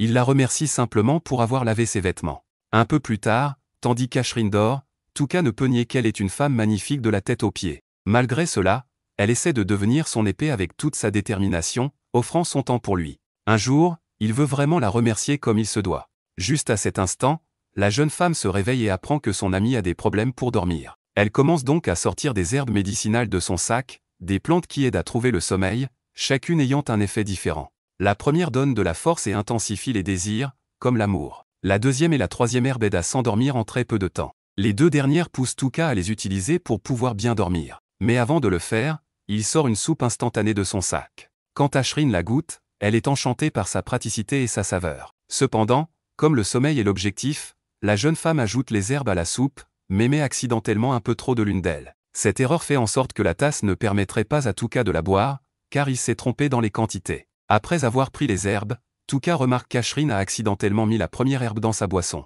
La jeune femme s'excuse pendant que Touka, au moins, sait qu'il pourra lire un peu plus puisque le sommeil ne vient pas rapidement. Cependant, la première herbe empêche le cœur du jeune homme de ralentir en raison de ses effets puissants. Avec Ashrin offrant son aide pour tout, cela n'aide en rien. Touka demande donc à Ashrin de se coucher, car ils ont une journée de travail difficile le lendemain. Cependant, Ashrin veut savoir comment Touka gère les effets des herbes. Le jeune homme assure que cela ne l'affecte pas autant, car il porte en lui une grande vengeance qui ne cesse jamais d'occuper son cœur, le poussant à se concentrer uniquement sur la personne qui lui a fait du tort par le passé, au point parfois de le rendre aveugle. C'est pourquoi Ashrin comprend ses désirs et jure de faire de son mieux pour être la meilleure épée possible lors de leur voyage. Lorsque le matin arrive, ils se rendent au Colisée, où Ashrin explique qu'F-Speed a été une esclave qui a été vendue au Colisée pour divertir les gens. Depuis ce jour, la femme n'a perdu aucun combat. Le jour suivant sera son dernier combat dans l'arène, car il semble qu'elle a réuni assez d'argent pour acheter sa liberté après des années de victoire au Colisée. Cependant, offrir de l'argent ne serait pas facile si elle a une telle somme. Mais Ashrin a des doutes, car en faisant les comptes, F-Speed aurait dû pouvoir acheter sa liberté depuis longtemps. Il s'avère que la léopardine veut en réalité acheter la liberté d'une enfant. En supplément, Ashrin révèle que les combats finaux des combattants du Colisée se terminent presque à 97% par une défaite, car le duc qui dirige le lieu a l'habitude de tricher dans les derniers combats. Cependant, cela représente une opportunité pour Touka d'atteindre son objectif. Plus tard dans la soirée, Touka finit par retrouver Eve dans une ruelle sombre et bloque son chemin. Elle semble confuse et lui demande ce qu'il veut, puisqu'elle lui a déjà dit qu'elle n'a jamais vu la sorcière. Touka lui dit immédiatement qu'il sait que c'est un mensonge, mais Eve tente de prétendre que ce n'est pas le cas. Ashrin décide d'intervenir et affirme qu'ils savent qu'elle ment, et lui demande de cesser de faire semblant et de dire la vérité. Eve prend immédiatement une position défensive et saisit son épée, mais Touka lui dit de se calmer, car ils veulent simplement l'aider. Eve garde sa main sur l'épée pendant que Touka lui explique que le duc prévoit de la faire tuer lors du match de demain, ce qui serait vraiment problématique pour eux, car il veut trouver l'emplacement de la sorcière. Il demande carrément à Eve s'il devrait kidnapper la fille qu'elle cache et la sortir de cette ville esclave ce soir. Eve se fâche et affirme qu'elle leur coupera les mains s'ils osent toucher à la fille, mais Touka lui dit de se détendre, car ils ne veulent aucun mal. Miss intervient en affirmant qu'ils savent qu'elle se bat depuis 2 ans uniquement pour le bien de la petite Lise. Eve réalise que ces gens connaissent vraiment tout d'elle, alors elle se calme un peu, affirmant qu'elle ne peut pas se détourner du combat de demain et doit y participer. Touka demande s'il devrait emmener Lise en lieu sûr, mais Eve répond que s'ils ne suivent pas les règles de cette ville et tentent de fuir, des primes seraient mises sur leur tête et ils seraient poursuivis par des soldats et des assassins toute leur vie. Elle dit qu'elle aurait peut-être fui si elle était seule, mais comme Lise serait avec elle, elle ne peut prendre aucun risque. Touka affirme à nouveau qu'il peut l'emmener en sécurité dans la zone dorée où vit la sorcière, car personne n'oserait entrer dans cette zone. Mais Eve répond que même lui ne pourra pas entrer dans la zone elle-même car elle est beaucoup trop dangereuse. Touka promet cependant que quoi qu'il arrive, il veillera à garder Lise aussi en sécurité que possible. Eve envisage cette option et regarde Miss, réalisant immédiatement qu'elle a de l'expérience en arts martiaux, et demande à Touka ce qu'il est capable de faire. Touka essaie de minimiser ses capacités et affirme qu'il peut vaincre le roi squelette assez facilement. Eve sourit en disant qu'un roi squelette est un ennemi puissant, mais rien comparé à ce qu'il trouverait dans la zone dorée. Touka répond en révélant qu'il est celui qui a vaincu les chevaliers dragons noirs. Eve ne le prend pas au sérieux et se moque de lui, affirmant qu'un faible comme lui ne pourrait jamais affronter même le plus faible des chevaliers dragons. Mais Touka lève immédiatement son bras et, avant qu'Eve puisse sortir son épée, il utilise son pouvoir de paralysie sur elle, gelant complètement son corps alors qu'elle tente de se libérer. Il lui dit de se calmer car plus elle essaie, plus elle perd de points de vie. Il affirme qu'avec cette capacité ridicule, il a réussi à vaincre le héros de l'humanité tout seul. Miss s'avance également et enlève son manteau avant de révéler qu'elle est la princesse elfe que les chevaliers dragons poursuivaient, et affirme qu'elle a vu la bataille de ses propres yeux. Avec cela, Touka lève le sort de paralysie sur Eve, qui commence enfin à croire en ses capacités, mais répond qu'après tout cela, elle ne prendra pas leur aide et choisira de suivre la voie légale pour gagner son dernier match demain et libérer Lise de l'esclavage, car elle a plus confiance en sa propre force qu'en quelqu'un qu'elle vient de rencontrer. Touka la regarde et lui demande si elle pense vraiment que le duc la laisserait partir si facilement, étant donné qu'il a entendu dire que le duc est un sacré personnage difficile. Eve répond que malgré le fait que le duc soit peu éthique, elle croit qu'il est tout de même humain et ne peut pas être aussi impitoyable au point de renier sa propre parole. Elle préfère faire confiance à ses compétences pour vaincre son adversaire le lendemain et commencer une nouvelle vie. Touka décide de partir et dit à Eve que si elle change d'avis, ils seront attendus aux portes de la ville jusqu'à l'aube. Ensuite, ils retournent dans la ville et aperçoivent soudain une énorme foule rassemblée autour de mages noirs qui affirment que l'homme de cette maison a insulté leur dieu, alors ils ont rendu leur jugement et lui ont tranché la gorge. Ils les ignorent et poursuivent leur chemin. Alors qu'ils continuent leur chemin, ils entendent soudain les voix de ces mages noirs harcelant une pauvre fille sans raison. Ils essaient de l'impliquer dans leur culte, mais elle refuse, ce qui lui vaut une gifle violente. Mist se fâche et tente de dégainer son épée, mais Touka l'arrête et utilise à la place son sort de berserk sur l'un d'eux. Cet homme devient fou, frappant et mordant quiconque se trouve près de lui, ce qui donne à la fille un peu de temps pour s'échapper. Ensuite, Touka utilise le sort de berserk sur les autres, qui commencent tous à se battre pendant qu'ils quittent les lieux avec Mist. Un peu après minuit, Touka et Mist repartent vers les portes principales, tandis que Mist demande s'il croit vraiment qu'Eve chercherait leur aide. Touka répond qu'il est certain que le duc est un véritable salaud et que si Eve décide de suivre la voie légale, elle sera sévèrement punie. Cela préoccupe Eve toute la nuit alors qu'elle a du mal à dormir en pensant à demain et à savoir si le duc tiendra parole. Elle décide de se rassurer en demandant directement au duc si leur accord concernant la libération de Lise est toujours valable, mais avant qu'elle puisse entrer dans la pièce, elle entend un soldat parler au duc du combat de demain. Il lui demande s'il y a des changements dans le plan, mais le duc répond qu'il n'y aura aucun changement et qu'Eve mourra demain. Cela la choque vraiment, alors que le duc parle de la manière dont il va lui donner un poison qui engourdira ses sens. Le soldat rit tandis que le duc explique qu'il a été contraint de dépenser beaucoup d'argent pour le sanctuaire en construction en son honneur, puisqu'elle était très appréciée du public, mais il la considère comme une créature subhumaine qui ne devrait même pas être en vie. Eve n'en croit pas ses oreilles tandis que le soldat demande ce qu'il adviendra de la petite fille, et le duc répond qu'il l'élèvera pour en faire une femme parfaite ou, sinon, la prostituera pour beaucoup d'argent. Ils commencent tous à rire tandis qu'Eve serre les dents avant de retourner dans sa cellule. Elle prend une cape et se dirige vers la porte principale, où elle trouve Touka et Mist en attente. Touka est surpris de la voir si tôt, mais elle répond que le duc est en effet un animal répugnant qui ne peut être de confiance, alors elle accepte l'offre de Tuka et s'enfuir avec lui. Tuka précise qu'il veut quelque chose en retour, et Eve accepte en promettant de révéler l'emplacement de la sorcière et même d'entrer avec eux dans la zone des Monts Dorés. L'accord est conclu, et Tuka se prépare à kidnapper la petite fille. Pendant ce temps, de l'autre côté de la ville, l'elfe noir travaille dans une taverne en nettoyant les tables, tandis que le propriétaire obèse sort de la cuisine en lui criant de bouger plus vite. La pauvre fille fait de son mieux pour travailler plus rapidement, mais le gros idiot commence à frapper Lise sans raison, jusqu'à ce que la petite tombe par terre, tandis qu'il se moque d'elle. Lise essaie de retenir ses larmes et de rester forte en se souvenant de la force d'Eve et en trouvant du réconfort dans cela. Le propriétaire, sans raison, commence à lui crier dans les oreilles lorsque soudain la porte s'ouvre avec fracas, envoyant le gros dégoûtant au sol. Eve entre, furieuse de voir le traitement réservé à Lise, et sort son épée. Mais le propriétaire tombe immédiatement au sol en suppliant pour sa vie, affirmant qu'il n'a jamais voulu maltraiter la fille, mais que le duc lui avait ordonné de la discipliner sévèrement, sous peine d'être punie. Elle dit au propriétaire qu'elle va partir avec Lise et lui dit que si elle veut vivre, elle devra dire à tout le monde que Lise a été enlevée par quelqu'un et qu'Eve les a poursuivis. Le propriétaire pleure et accepte ses conditions avant de dire à Lise qu'elle n'a jamais voulu la maltraiter, mais qu'elle a été forcée. Soudain, Tuka entre dans la taverne en portant son masque et dit à Eve de continuer, car il veut juste vérifier quelque chose. Une fois qu'ils sont partis, il s'approche de l'orque dégoûtant et lui dit qu'elle pourrait tromper Eve avec son jeu d'actrice, mais qu'il voit à travers son horrible performance. Il lui explique qu'il a connu l'abus et sait ce que cela fait, donc il ne peut pas la laisser partir aussi facilement. La femme essaie de le tester en prétendant qu'elle est la seule à pouvoir les sauver de la colère du duc une fois qu'il saura ce qui s'est passé. Mais Tuka en a assez de ses manigances et utilise immédiatement la paralysie suivie d'un sort de poison, ce qui parvient d'une manière ou d'une autre à la rendre encore plus hideuse alors qu'elle commence à mourir lentement. Tuka sort un couteau et prépare la scène pour faire passer cela pour un vol avant de quitter la taverne et de s'échapper par les égouts. Il commence à se frayer un chemin à travers les routes souterraines, tandis que Lise se présente en suppliant Tuka de la laisser les accompagner, car elle veut rester avec Eve. Tuka lui dit que leur chemin sera très dangereux, mais Lise répond avec confiance qu'elle se sentira bien tant qu'elle pourra rester avec Eve, alors Tuka accepte. Il sort bientôt le slim de son sac et le présente avant qu'il ne quitte les égouts. Ils entrent rapidement dans les forêts et commencent à se déplacer lorsqu'Eve s'approche de Tuka et affirme qu'elle lui fait entièrement confiance et est prête à risquer sa vie pour lui. Tuka demande d'où vient cette confiance soudaine, et elle répond que Tuka aurait pu utiliser d'autres moyens pour obtenir des informations et aurait même pu la menacer en enlevant Lise lui-même, mais il a choisi de lui dire la vérité sur ses intentions. Elle demande alors pourquoi il veut rencontrer la sorcière, et il répond qu'il possède un texte ancien qu'il croit que la sorcière peut déchiffrer. Eve demande s'il a l'intention de nuire à la sorcière, mais Tuka refuse, affirmant que tant que la sorcière ne les attaque pas, il n'a pas l'intention de lui faire du mal. Bientôt, il commence à se déplacer à cheval, et Tuka dit à Mist qu'Eve a certainement un lien avec la sorcière et qu'il a également entendu dire que la sorcière est une elfe noire comme Lise, ce qui peut être utile car elle peut témoigner en leur faveur. Soudain, il remarque une lumière venant du royaume et réalise que quelqu'un a déjà donné l'alerte. Eve pense que quelqu'un doit l'avoir vue et affirme qu'elle les retardera pendant que les autres s'enfuient, mais Tuka refuse, affirmant qu'ils vont faire front ensemble. Il commence par distraire une partie des forces en leur faisant poursuivre des chevaux pendant qu'ils se cachent entre les buissons pour une attaque surprise.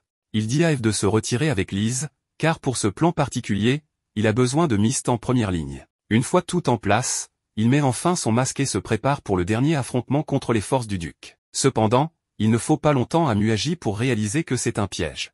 En entendant cela, Ashrin demande une promesse que le sorcier gardera Eve et Lisbeth en sécurité. Bien sûr, Muagi donne sa parole, et l'elfe ordonne aux membres de la secte de la suivre. À ce moment-là, les archers baissent leurs arcs et commencent à suivre la nuit, mais le chef ordonne soudainement à tout le monde de s'arrêter. Après tout, il ne croit pas que l'intention de l'étrangère soit seulement de remettre les otages, surtout après qu'elle ait demandé que tous les membres viennent alors que quelques-uns auraient suffi. Il semble que Ashrin prévoit de conduire tous les membres dans la forêt. Sur ce, le chef de la secte ordonne à ses subordonnés de reculer et de se préparer à une attaque. Ashrin serre la garde de son épée et admet qu'elle pensait que l'Ashint la tuerait avec l'une de ses malédictions, mais il a un secret pour elle, les soldats Ashint sont les successeurs de la guilde des assassins. Un jour, un héros a déclaré la guilde maléfique et l'a anéantie, mais le groupe désormais connu sous le nom d'Ashint a hérité des pratiques de la guilde, devenant des utilisateurs de malédictions. À la fin de cette phrase, une goutte de poison tombe de la pointe d'une flèche Ashint. Ashrin remarque la substance, et Muagi explique que c'est un poison si avancé qu'il ne peut être synthétisé que grâce à des techniques spéciales transmises parmi les rares membres survivants de la guilde des assassins. Face à cela, Ashrin réfléchit au fait que les Ashint tuent avec ce poison qui ne laisse aucune trace, et cela doit être la vérité derrière leur soi-disant malédiction. Muagi continue son faux récit, affirmant que la chute des chevaliers du dragon noir est tombée dans ses bras, ce qui a offert l'occasion parfaite pour les Ashint d'alimenter la croyance populaire en leur fléau. Après tout, L'astuce est que personne ne peut prouver que ces malédictions existent vraiment, et être capable de jouer dans cette ombre est ce qui a donné tant de pouvoir aux légendes des Ashints ces derniers temps. Ashrin veut connaître l'objectif ultime de l'organisation, et le chef révèle qu'il vise à utiliser le duc Zan pour prendre un rôle central dans la nation. Au fait, Nuaji demande où sont les alliés des guerriers, mais Ashrin insiste sur le fait que seule Eve et Lisbeth sont avec elle. Nuaji, bien sûr, ne croit pas une seconde que cela soit vrai, car il n'y a aucun moyen que cette étrangère ose affronter seule la guilde des assassins déchus. Nuaji est stupéfait en reconnaissant les traits d'Ashrin, mais tout commence à avoir un sens pour lui. Pourtant, il doute que l'ancienne capitaine des chevaliers soit responsable de la mort des dragons simplement parce qu'il ne croit pas qu'elle en soit capable. Comme il le dit, Nuaji claque des doigts, appelant Belgar à s'avancer, l'homme qui était le dernier adversaire de F-Speed dans le Colisée. Un peu en retrait, avec une arbalète pointée sur la princesse, se trouve son frère aîné, Valagan. Ce sont les deux membres les plus habiles des Ashin. Ironiquement, ces hommes avaient un frère cadet nommé Zarash, connu sous le nom de Crow, l'un des 4 veilleurs sacrés, qui a été tué en poursuivant le paladin.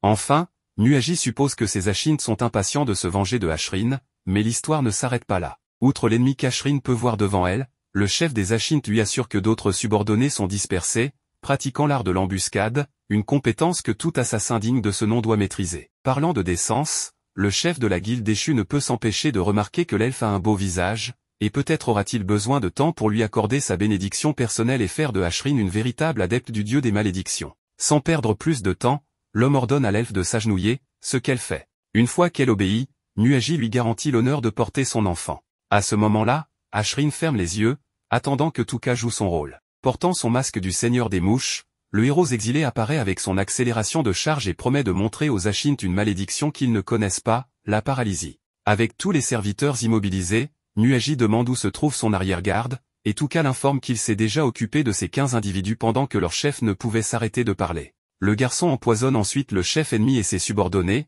sachant que le rival serait davantage concentré à découvrir un complot ourdi par F-Speed. Tuka avait anticipé que Nuaji tomberait dans le piège intentionnellement tendu par une branche cassée et éviterait de pénétrer dans la forêt par crainte d'un piège, utilisant ainsi Ashrin comme appât pour que les Ashin croient qu'ils étaient en contrôle, baissant leur garde en attendant le moment parfait pour frapper. À ce stade de l'histoire, tous les ennemis avaient déjà perdu la vie, donc Tuka demande à l'elfe de retourner et de mettre Eve au courant de la situation. Il retourne ensuite à travers la forêt et trouve un point stratégique, suggérant que les troupes du duc sont en train de revenir parce que son piège n'est pas encore terminé et que leur retour fait partie du plan. Pour continuer, le garçon demande à Pijimaru de se reconnecter avec lui, mais le Sim semble triste pour une raison quelconque. En voyant cela, Tuka s'excuse de ne pas avoir considéré le prix que la petite créature paierait. Derrière eux, F-Speed revient et propose de l'aider, alors Ashrin prend en charge les soins de Lisbeth. Elle utilise ses sens pour estimer le nombre d'ennemis, puis se positionne parmi les cadavres des Ashin pour attirer l'attention des soldats. En voyant la pugiliste, ils se précipitent tous en avant sans réfléchir à 2 fois, et Tuka paralyse et empoisonne rapidement la plupart d'entre eux. Peu de temps après, le duc lui-même arrive avec un subordonné, promettant de placer Lisbeth dans une situation très délicate. Dégoûté par ces mots, Tuka immobilise le noble, mais atteint la limite maximale de cibles actives avec cette capacité. Il lance alors le sortilège d'obscurcissement sur l'homme qui l'accompagne, ce qui fait que la vision de l'ennemi disparaît soudainement, et Eve le frappe rapidement. Les chevaliers qui s'étaient libérés de la paralysie deviennent des cibles du sortilège d'obscurcissement, et chacun d'eux est tué par F-Speed dès qu'ils sont touchés par la malédiction.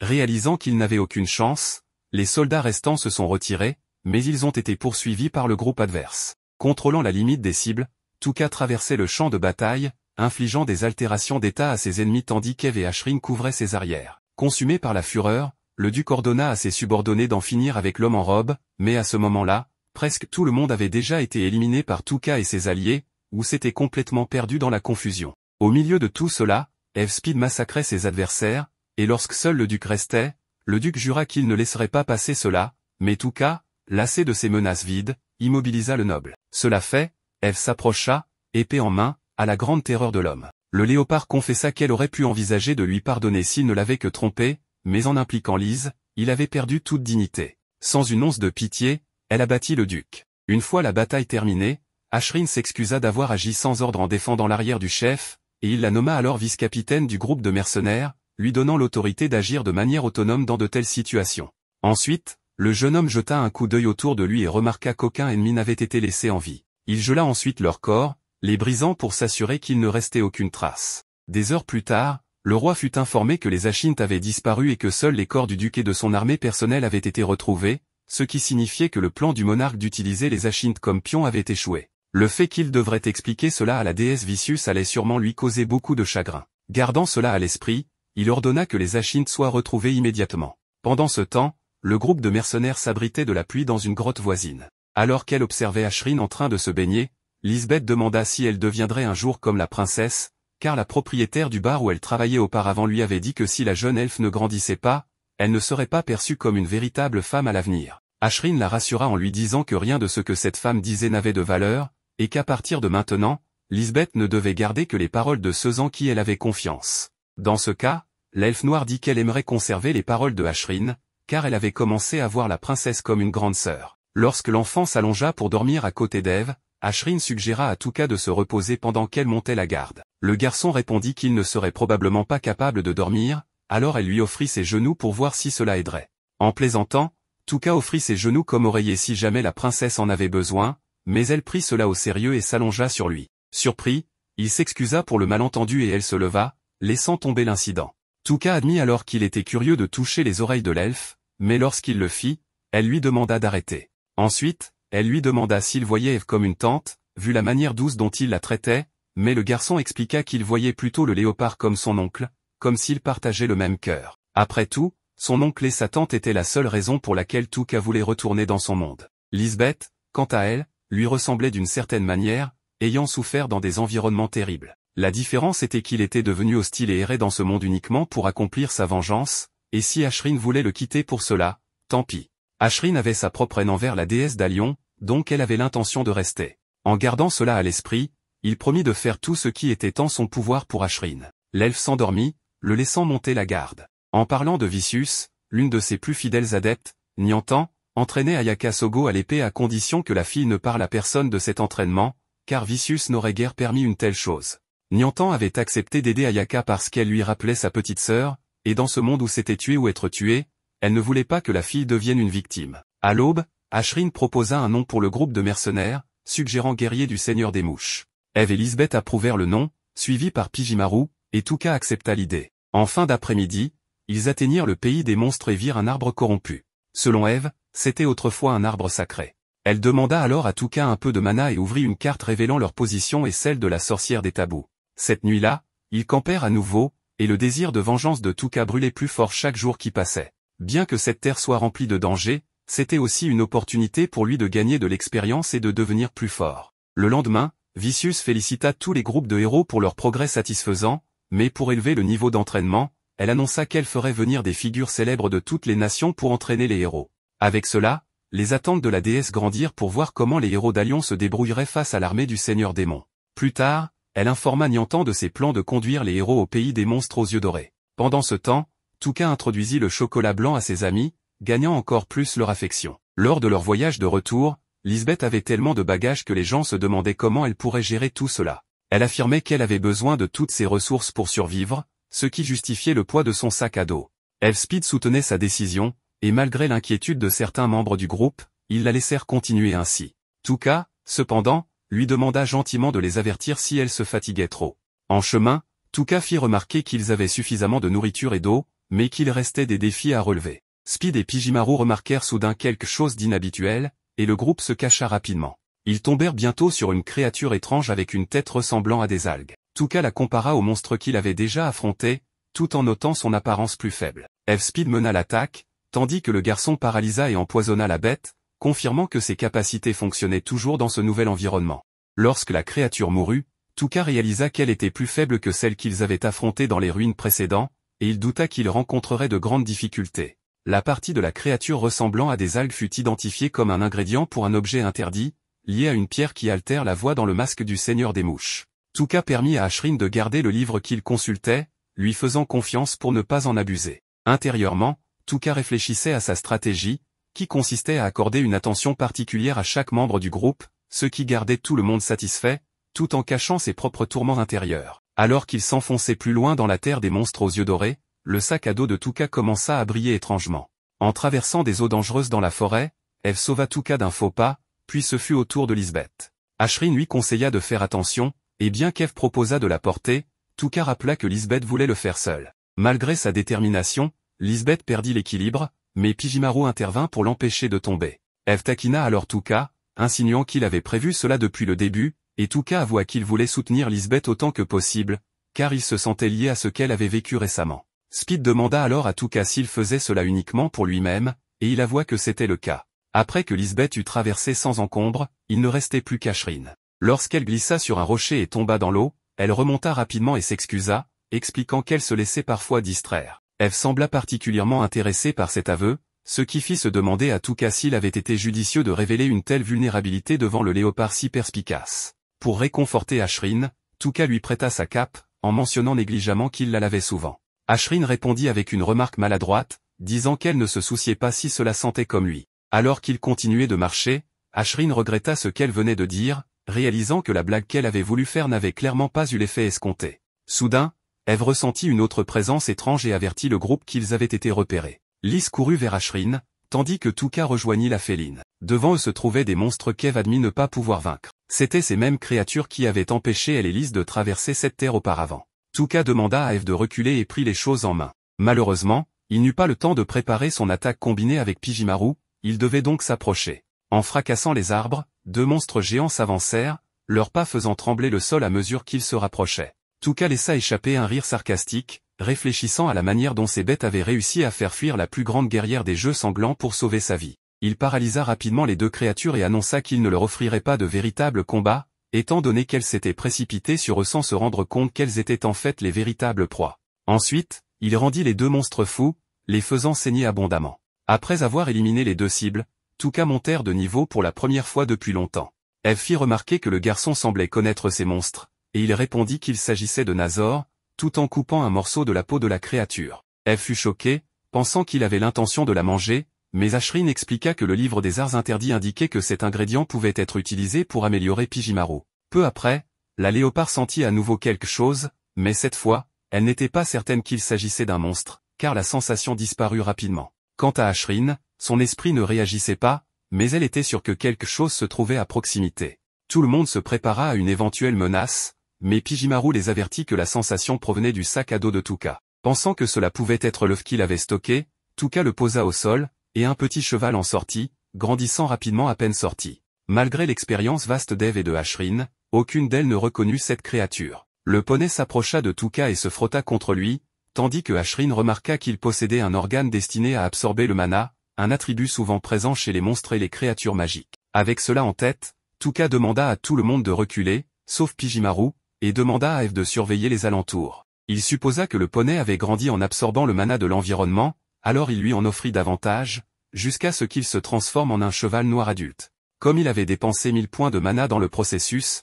le garçon en déduisit que c'était le coût de la transformation du cheval et que cette nouvelle forme serait idéale pour transporter leur bagage. Cependant, la créature fit un geste indiquant qu'elle désirait encore plus de mana, alors Tuka ne perdit pas de temps et lui donna encore plus d'énergie. Après avoir dépensé 10 000 points de mana, le groupe se retrouva avec un gigantesque compagnon doté d'au moins 8 jambes. Tuka décida de le nommer Slay, en référence à Sleipnir, le cheval d'Odin. À en juger par la réaction de la créature, Ashryn commenta qu'elle semblait aimer le nom, et Slay lécha l'elfe en signe de bienvenue. Tuka demanda alors si le cheval pouvait retrouver sa forme originale, ce qu'il confirma, au grand soulagement de son maître. Non loin de là, les héros du groupe d'Ikuzaba Asagi prenaient une pause après avoir gagné plusieurs niveaux importants lors de leur chasse ardue à travers ces terres. Pendant ce temps, Kirihara Takuto était irrité par le fait que les supérieurs ne leur envoyaient que des monstres faibles, ce qui signifiait qu'ils gagnaient peu d'expérience par chasse. Se sentant sous-estimé, Takuto décida de relever un véritable défi pour prouver qu'il n'était pas qu'un simple apprenti. Alors que la nuit tombait et que Lily Adamantine, la chef des sabres à dents de tigre, traversait la forêt, elle entendit quelqu'un mentionner que cela pourrait être trop difficile pour les étudiants à ce stade. L'homme qui prononça cet avertissement demanda aux autres membres des sabres à dents de tigre de renforcer les défenses autour des héros. Alors que de plus en plus de Nazor commençaient à envahir les groupes d'étudiants, l'un des sabres à dents de tigre s'avança pour prendre la responsabilité d'éliminer les monstres, avertissant toutefois qu'il ne resterait probablement plus grand-chose pour les élèves, car les créatures étaient trop puissantes. Peu de temps après, le bretteur rejoignit le combat aux côtés d'Abyss, un autre membre de l'équipe. Pendant ce temps, Takuto vit là une opportunité pour se faire un nom. Alors que le bretteur avertissait que certains monstres avaient changé de route, l'étudiant chargea et déclencha son attaque explosion dragonique, dévastant le champ de bataille où les Nazor marchaient. En observant les flammes consommer la zone, Takuto se vantait que sa capacité unique n'était encore qu'au niveau 4, mais qu'il serait bientôt le futur souverain de tous. Sans prêter beaucoup d'attention à cette démonstration arrogante, Kobato demanda où se trouvaient Ijiri et Itsuki. Loin de là, les sœurs Tako remarquèrent les flammes au loin et supposèrent qu'il était temps de revenir. Elles venaient tout juste de croiser des hommes qui s'étaient autodétruits dès qu'ils avaient été découverts, poussant Ijiri à spéculer qu'ils devaient être des espions liés à leur maître. Itsuki se demandait qui pourrait orchestrer quelque chose de ce genre, tandis que sa sœur imaginait que ces hommes avaient été envoyés par la déesse Vicious pour interférer avec leur classe. Pendant ce temps, le groupe de Mimori s'installa au sommet d'une structure dans la région, et grâce à Slay, ils avaient pu se déplacer beaucoup plus rapidement. Ashrin avait l'impression qu'ils étaient proches de la sorcière du tabou. Mimori remarqua une étrange lumière au nord-est et se rappela que c'était la direction d'Alion, où résidait la déesse Vicious. Tôt le lendemain matin, Ashrin réveilla Eve pour l'informer qu'elle n'avait trouvé aucune trace de Tuka ou de Pijimaru. Speed ne pouvait pas croire que Tuka serait le genre d'homme à les abandonner dans la terre des monstres sans un mot, et Ashrin était d'accord. En regardant en bas des escaliers, ils trouvèrent Tuka et Pijimaru debout à côté des cadavres de plusieurs monstres. Eve et Ashrin s'approchèrent et demandèrent ce qui s'était passé. Le chef expliqua qu'il avait senti la présence des créatures et les avait éliminées. Speed fut horrifié par l'un des monstres au visage humain, mais Tuka affirma que ce n'était rien comparé à ce qu'il avait vécu dans les ruines de Discar. Au même moment, il cherche à voir s'il y a des ingrédients qu'il pourrait utiliser. La léoparde pense qu'elle doit être en train de rêver, mais l'elfe fait remarquer que cet homme est en effet très doué. Intérieurement, Ashrin réfléchit au fait que Mimori a vraiment le don de rendre l'impossible possible, mais elle espère qu'il ne prendra pas plus de responsabilités qu'il ne peut en supporter. Après une autre longue marche, le groupe atteint le bord d'une falaise. Eve pense que contourner la falaise pourrait être leur seule option, tandis que Mimori découvre un chemin qui continue le long des falaises, vers l'est. Voyant la détermination de Mimori, Ashrin lui conseille de se reposer un moment, mais avec le vent humide qui commence à souffler, il préfère aller aussi loin que possible avant que la pluie ne s'installe. Au fur et à mesure que le voyage continue, Liz mentionne à Mimori que Ashrin avait dit que tant qu'il est en vie, tout le monde atteindra sa destination en toute sécurité. Mimori répond que la princesse lui fait trop confiance, mais la petite elfe est convaincue que c'est ce sentiment même qui a maintenu son espoir en vie, que tout finirait par s'arranger. À ce moment-là, Mimori réalise que tout le groupe place une confiance totale en lui, et il ne veut décevoir personne. Plus loin, ils arrivent à une faille, où ils devraient être proches de la sorcière du tabou une fois celle-ci franchie. Avant d'avancer, Elfspeed remercie tout le monde pour leurs efforts jusqu'à ce point. Selon elle, peu importe si c'est dans une petite maison, son seul souhait est de vivre une vie paisible aux côtés de Lisbeth, bien qu'elle ait autrefois pensé que la paix viendrait après tant de combats. Malheureusement, son rêve a été brutalement anéanti, mais la léopardesse reste déterminée à se battre. Soudain, un monstre bondit sur la féline, qui réagit rapidement avec son épée, abattant la créature. Tuka paralyse le monstre pour s'assurer qu'il est bien mort, mais il est préoccupé par le fait que le groupe ait été pris au dépourvu à une si courte distance. De plus, l'apparence de la créature lui laisse un sentiment écrasant d'inquiétude. Puis, le monstre libère une lumière aveuglante qui s'élève vers le ciel, accompagnée d'un cri perçant. Tout le monde est confus, mais Tuka sait exactement ce qui se passe. Tout autour de la forêt, les étudiants peuvent sentir et entendre des centaines, sinon des milliers de monstres se rapprocher de toutes parts. À ce moment-là, même Tuka ne peut cacher sa profonde inquiétude. Tuka essaie de réfléchir à un plan, mais Eve se propose comme appât pour leur faire gagner du temps afin de s'échapper vers la sorcière. Après tout, c'était son imprudence qui avait causé cette situation, et avec ses sens aiguisés, elle pourrait avoir une chance. Tuka accepte son plan pour détourner les monstres, mais seulement si elle promet de revenir vivante, ce qu'elle fait. Cependant, Tuka se demande si elle pensait vraiment qu'il accepterait cela, car ses chances de survie étaient très minces, et elle ne devait pas se sentir responsable de cette stampede. Le monstre était resté caché jusqu'à ce qu'il soit extrêmement proche, et il aurait dû utiliser son pouvoir immédiatement, ce qui le rendait également coupable. Il demande à Eve de l'écouter, car elle était essentielle pour gagner la confiance de la sorcière qui leur avait donné la carte, et il espérait que sa pierre de projection de voix fonctionnerait. Elle avait la meilleure chance de survie, ou plutôt lui, avec Pijimaru et Slay, était le groupe avec les meilleures chances.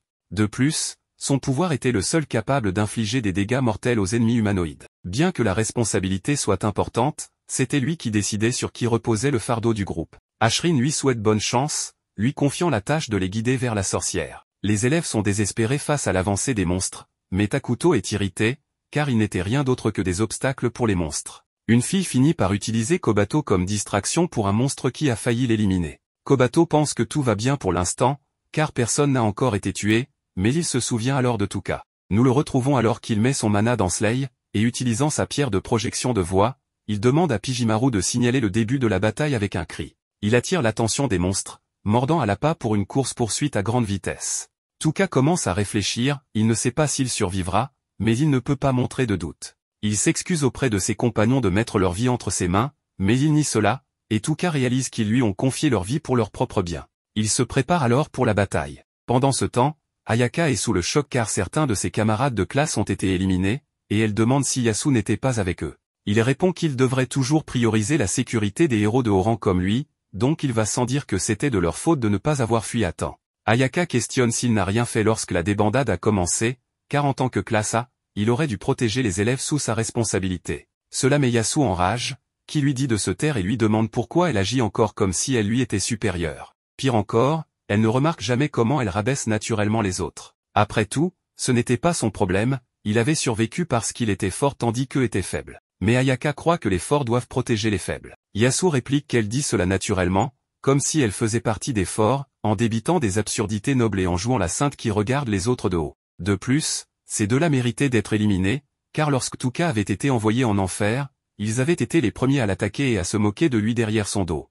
Takuto interrompt en disant que Yasu n'a pas compris la grandeur d'un homme, car chacun a sa propre grandeur, et ce n'est qu'après avoir agi qu'on peut voir si on en est digne. Sinon, son succès serait temporaire. Cela exaspère Yasu, tandis que Takuto dit qu'il agit comme une personne bien inférieure à lui, et l'a prouvé en perdant son sang-froid devant Ayaka. Avoir plus de pouvoir que sa position ne ferait que le rendre honteux avant même qu'il ne s'en rende compte. Yasu, enragé, invoque son pouvoir et lui dit de ne pas se laisser tromper simplement parce qu'il est un classe S. Après tout, Ayaka n'a toujours pas appris une capacité unique, malgré son statut de classe S et même de sage. Un classe B possède un pouvoir qui dépasse celui d'Oyamada, qui est de classe A, prouvant que le rang n'est pas tout. Avec le temps, il montrerait lequel d'entre eux était véritablement grand, poussant Takuto à admettre que Ayaka tirait vraiment les héros de classe S vers le bas. Une fille commence à chercher Kobato, attirant l'attention de Ayaka. Pendant ce temps, Eve décide de partir à la poursuite de Tuka, car il y avait de nombreux monstres, mais ce n'était pas tout, Tuka n'était pas dans sa meilleure forme, ayant dormi le moins. Elle pensait qu'il utilisait sa capacité de sommeil pour que tout le monde puisse dormir paisiblement dans ce territoire rempli de monstres. Grâce à lui, ils avaient atteint cet endroit plus tôt. Il ne se vantait pas de sa force dans un tel terrain, ce qui fit réaliser à Ashrin qu'elle ne mentait pas. Pour la convaincre, Eve ajoute que si Tuka ou Slay étaient blessés, elle serait la seule à pouvoir les transporter, car il ne pouvait pas se permettre de perdre cet homme ici. Ashrin comprend alors qu'Eve n'agissait pas sur un coup de tête, et Eve remarque que Ashrin tenait vraiment à Tuka. Ashrin admet qu'elle s'est dédiée à lui. Eve demande à Lisbeth d'écouter Ashrin, qui lui fait promettre de revenir saine et sauve. Eve s'enfonce dans la forêt pendant que Tuka commence l'attaque.